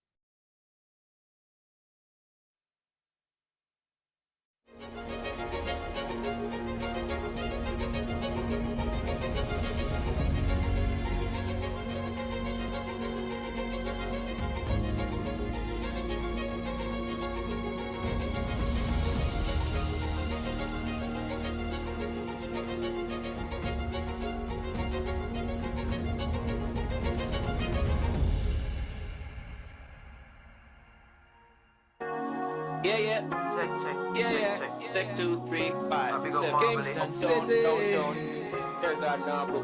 Boulevard, they don't know Timothy. In Jamaica. Big up the Jackson, they don't know extra special place. This is the Kingston National Anthem. We are currently on Water Lane in downtown Kingston, Jamaica, where we're viewing the many murals created by local and international artists, a place where people come from all over the world to view the artworks that are here.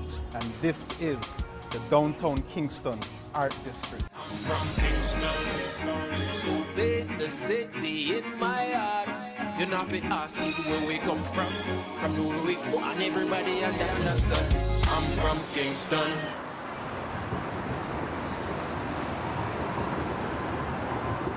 So my name is Dan Thompson. I am the mural curator and project manager for Kingston Creative. I am also an artist. So the very first mural that was created on Water Lane was done by myself. The purpose of this mural, however, wasn't with the art district in mind. It was actually for a music video shoot, and I pretty much got involved in mural creations just to kind of have my artwork be seen on a larger scale. I was introduced to Miss Doris Gross and Andrea Dempster-Chung through social media. They saw what I was doing with the arts and they wanted me to be a part of Kingston Creative. I am Doris Gross. I'm a director for Kingston Creative. And we're right here on East Street in downtown Kingston. A space long neglected, no roof, no windows, but in my opinion, absolutely beautiful. Kingston Creative is looking at downtown Kingston as a special space. It's our old city, formed after the earthquake destroyed Port Royal, the original capital. And the then town planners decided they needed a safer space. So they picked this beautiful spot by our now natural harbor that we're enjoying on the waterfront.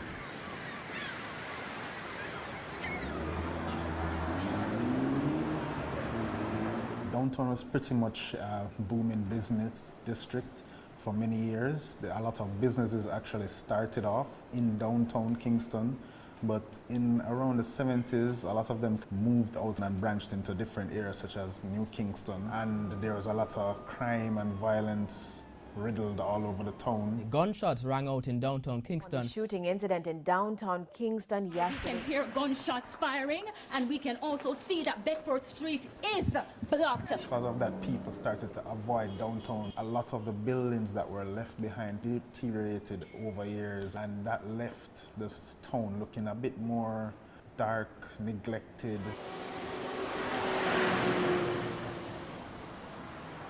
Kingston Creative saw that as an opportunity to revitalize the town with art as a catalyst, where they would be installing new murals, also getting the community involved in different projects to bring back life and breathe life into downtown.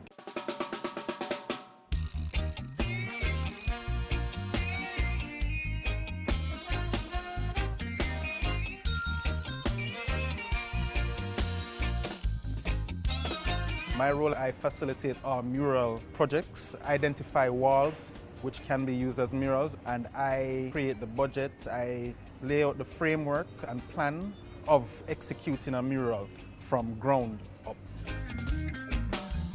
So far, we have about 87 murals and counting.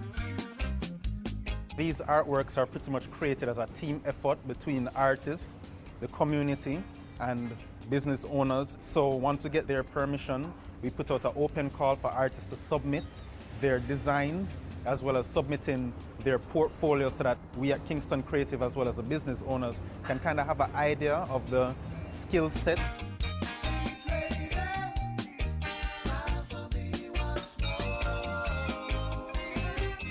With Downtown Kingston, we have the wonderful opportunity to take the spaces that are already there and refurbish and recreate as needed. We don't have to create something from scratch. This is authentic. Morning. Morning. Good to see you. Likewise. It's a hot day, but it's lovely, isn't it? Okay, welcome to the Art Walk. Jamaica's #1 seller is tourism. But tourism takes place localized on the North Coast and in a few other pockets around the country, because our countryside and our beaches are superior and beautiful. However, Kingston, in this urban environment, has something very special to offer. And many persons all over the world are nowadays not looking only for beaches and palm trees and sun anymore, but they're looking for the authentic experience. We believe that that authentic experience is in Kingston and in downtown Kingston in particular. Nowadays, we don't only have foreign tourists. We have local tourists just alike, because Jamaicans have really discovered their own country, enjoying it, visiting it, and participating.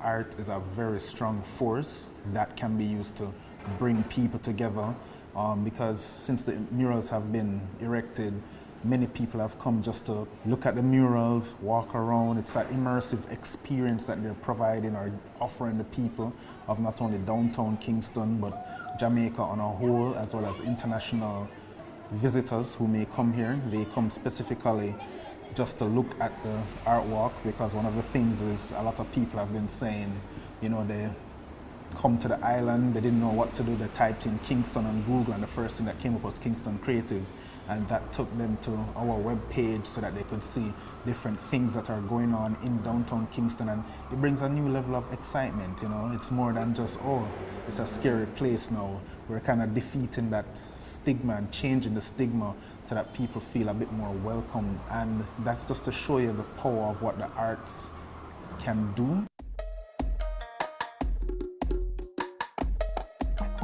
Developing of spaces and cities comes with a risk.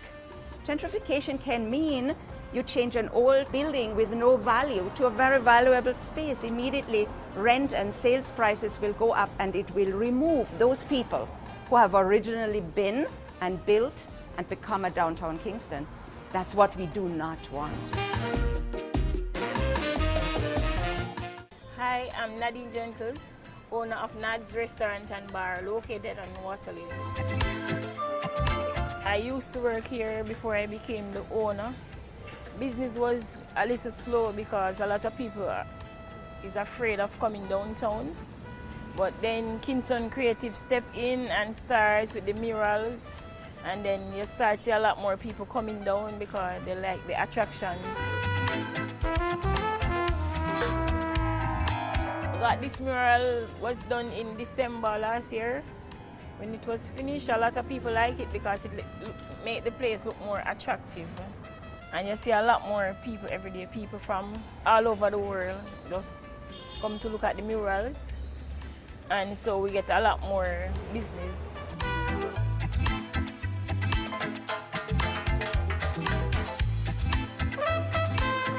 Well, for over 15 years I work in this area, and this area never look great like now. And right now I like how it look. This is water lane, from top to bottom, upgrade right through.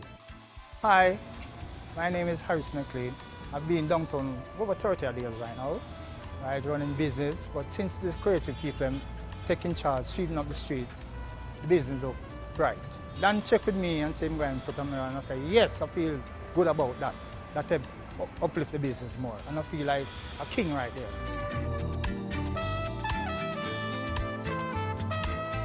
Street art helps to enhance a community, because wherever these artworks are placed, people might even take a bit more pride in the environment that they are. They might actually develop a sense of community, feeling like it is their responsibility to take care of the artworks that are there in the community. Creating an art district is not a simple task. So lots of partners have to come together and be at the same wavelength of what we want to achieve. An art district must be sustainable into the future, long before we are gone and other generations take it over. So we're currently working with the City of Kingston, the Mayor's Office, the KSAMC and the Ministry to develop a plan how to maintain this art district so that the beautiful pieces of artwork in the outdoor galleries, as we call it, the beautiful murals that have been developed downtown Kingston do not get vandalized, and that they remain for generations to come. From Kingston, represent for Kingston City.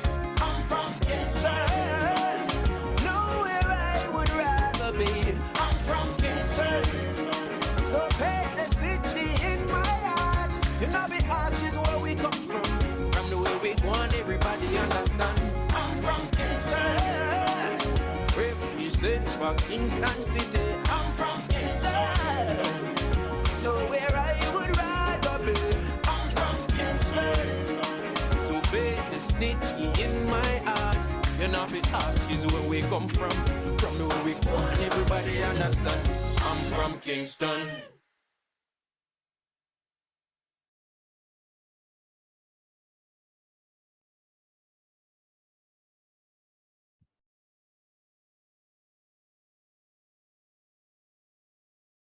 Go ahead, Anne.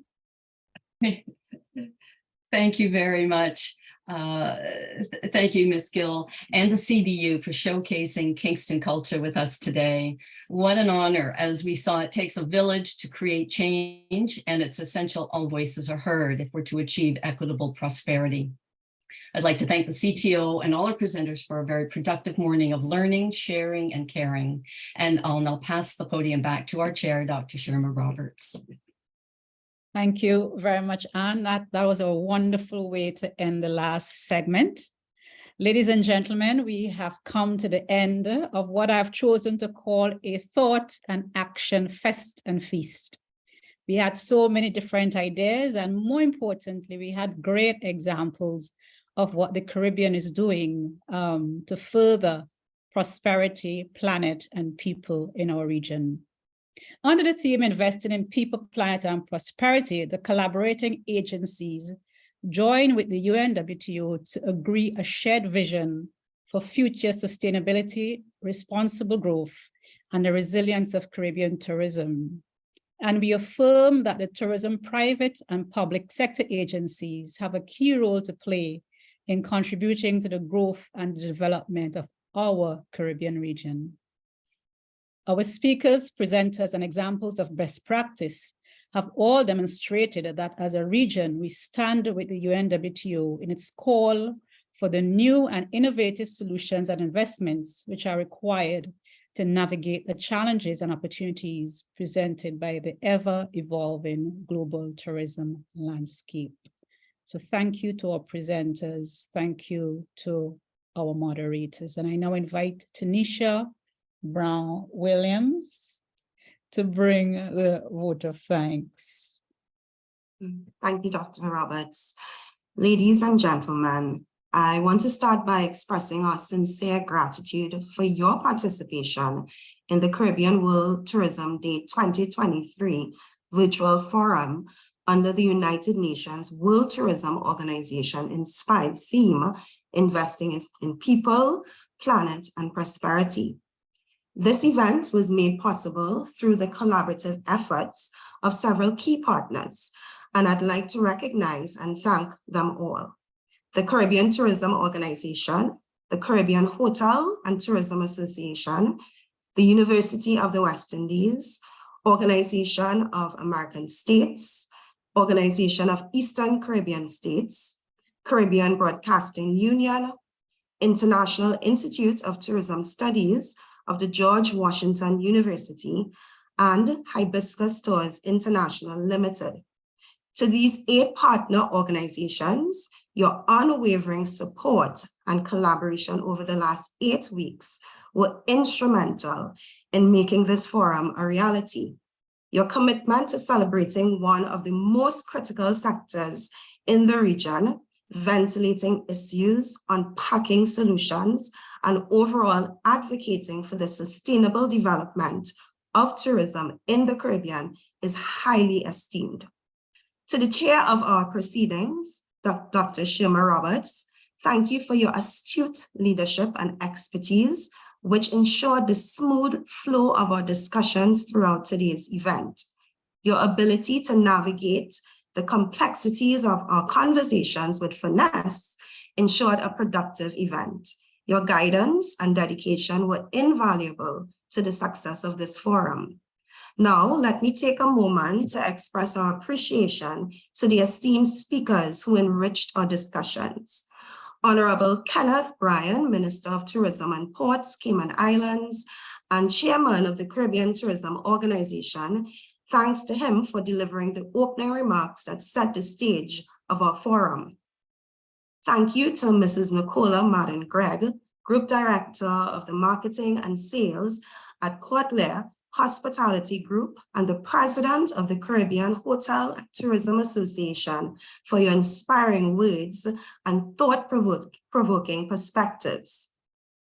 We sincerely thank Mrs. Donna Regis Prosper, Secretary General and CEO of the Caribbean Tourism Organization, for her stimulating feature address that framed our forum's discussion. Indeed, we are motivated by your well-articulated insights and we are deeply optimistic about Caribbean's tourism's future, the Caribbean tourism's future under your leadership.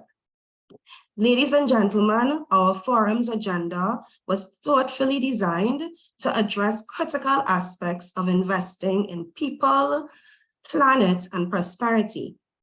In panel 1, Investing in People, guided by Ms. Sharon Banfield-Bovell, we delved into the importance of education and skills development for the industry's competitiveness and sustainability. We're grateful to our expert contributors, including Ms. Mariangels Fortuné, Dr. Akola Cameron, and Ms. Kanita Henville for their presentations, and to Ms. Banfield-Bovell for her excellent management of the session. Panel 2, Investing in the Planet, led by Ms. Christine Young, explored the path to sustainability, growth, and resilience in Caribbean tourism. We gained invaluable insights from Mrs. Maria Fowle, Ms. Nancy Foran, and witness showcases from the Colibri Ridge East Eco Resort and St. Lucia's Award as the Caribbean's leading nature destination, presented by Mrs. Lorraine Charles St. Jules. Thank you to all of the presenters for your inspiring insights, and to Ms. Christine Young for your excellent moderation skills. In panel 3, Investing in Prosperity, we examined partnerships for equitable prosperity, moderated by Ms. Anne Broben. Stimulating contributions from Mr. Ronnie Weiss, Mr. Richard Campbell, and Ms. Jana Pruitt provided invaluable perspectives. We also had the opportunity of witnessing the official launch of the Caribbean Broadcasting Union the United Nations Disaster Risk Reduction Agency, and the World Broadcasting Union's Tomorrow Tourism Caribbean episode, which is part of a series on the sustainable tourism, which was introduced by Ms. Sonia Gill. Thank you to all panelists who delivered such an enlightening presentation or presentations, and Ms. Anne Brogren for her excellent management of the session. Finally, I want to thank the team at Marketplace Excellence for their crucial communication support leading up to today's event, and to Ms. Sharon Coward for her role in developing the event landing page and the essential technical support given today. Thanks also to our interpreters who provided translation support to the benefit of our Spanish-speaking attendees. Last but not least, much gratitude to Ms. Amanda Charles, Sustainable Tourism Specialist at the CTO, for her outstanding role as the lead coordinator of this event. Amanda's hard work, along with everyone else, has delivered yet another well-executed World Tourism Day event. Our esteemed attendees, your presence and participation has been instrumental in making this forum a remarkable success. Together, we have taken a meaningful step toward a brighter future for Caribbean tourism. Thank you once again for your active participation. As I close, I take the opportunity to remind you of key industry events which are being held in person for the first time since COVID-19, and they are as follows. The CHTA's Caribbean Hospitality Industry Exchange Forum Chief and Taste of the Caribbean being held November 29th to December 1st, 2023 in Miami. The CTO's 10th Human Resources Conference being held October 30th to November 1st, 2023, which will be held in Nevis.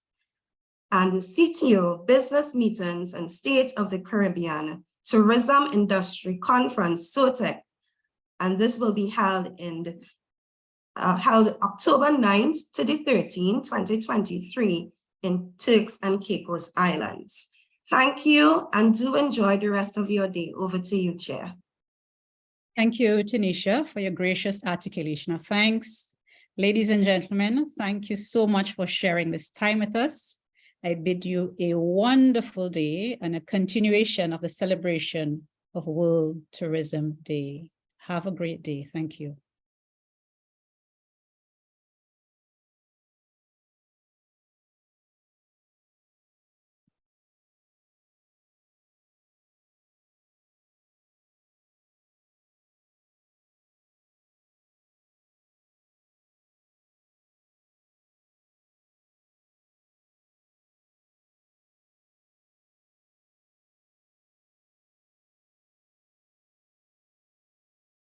Turks and Caicos Islands.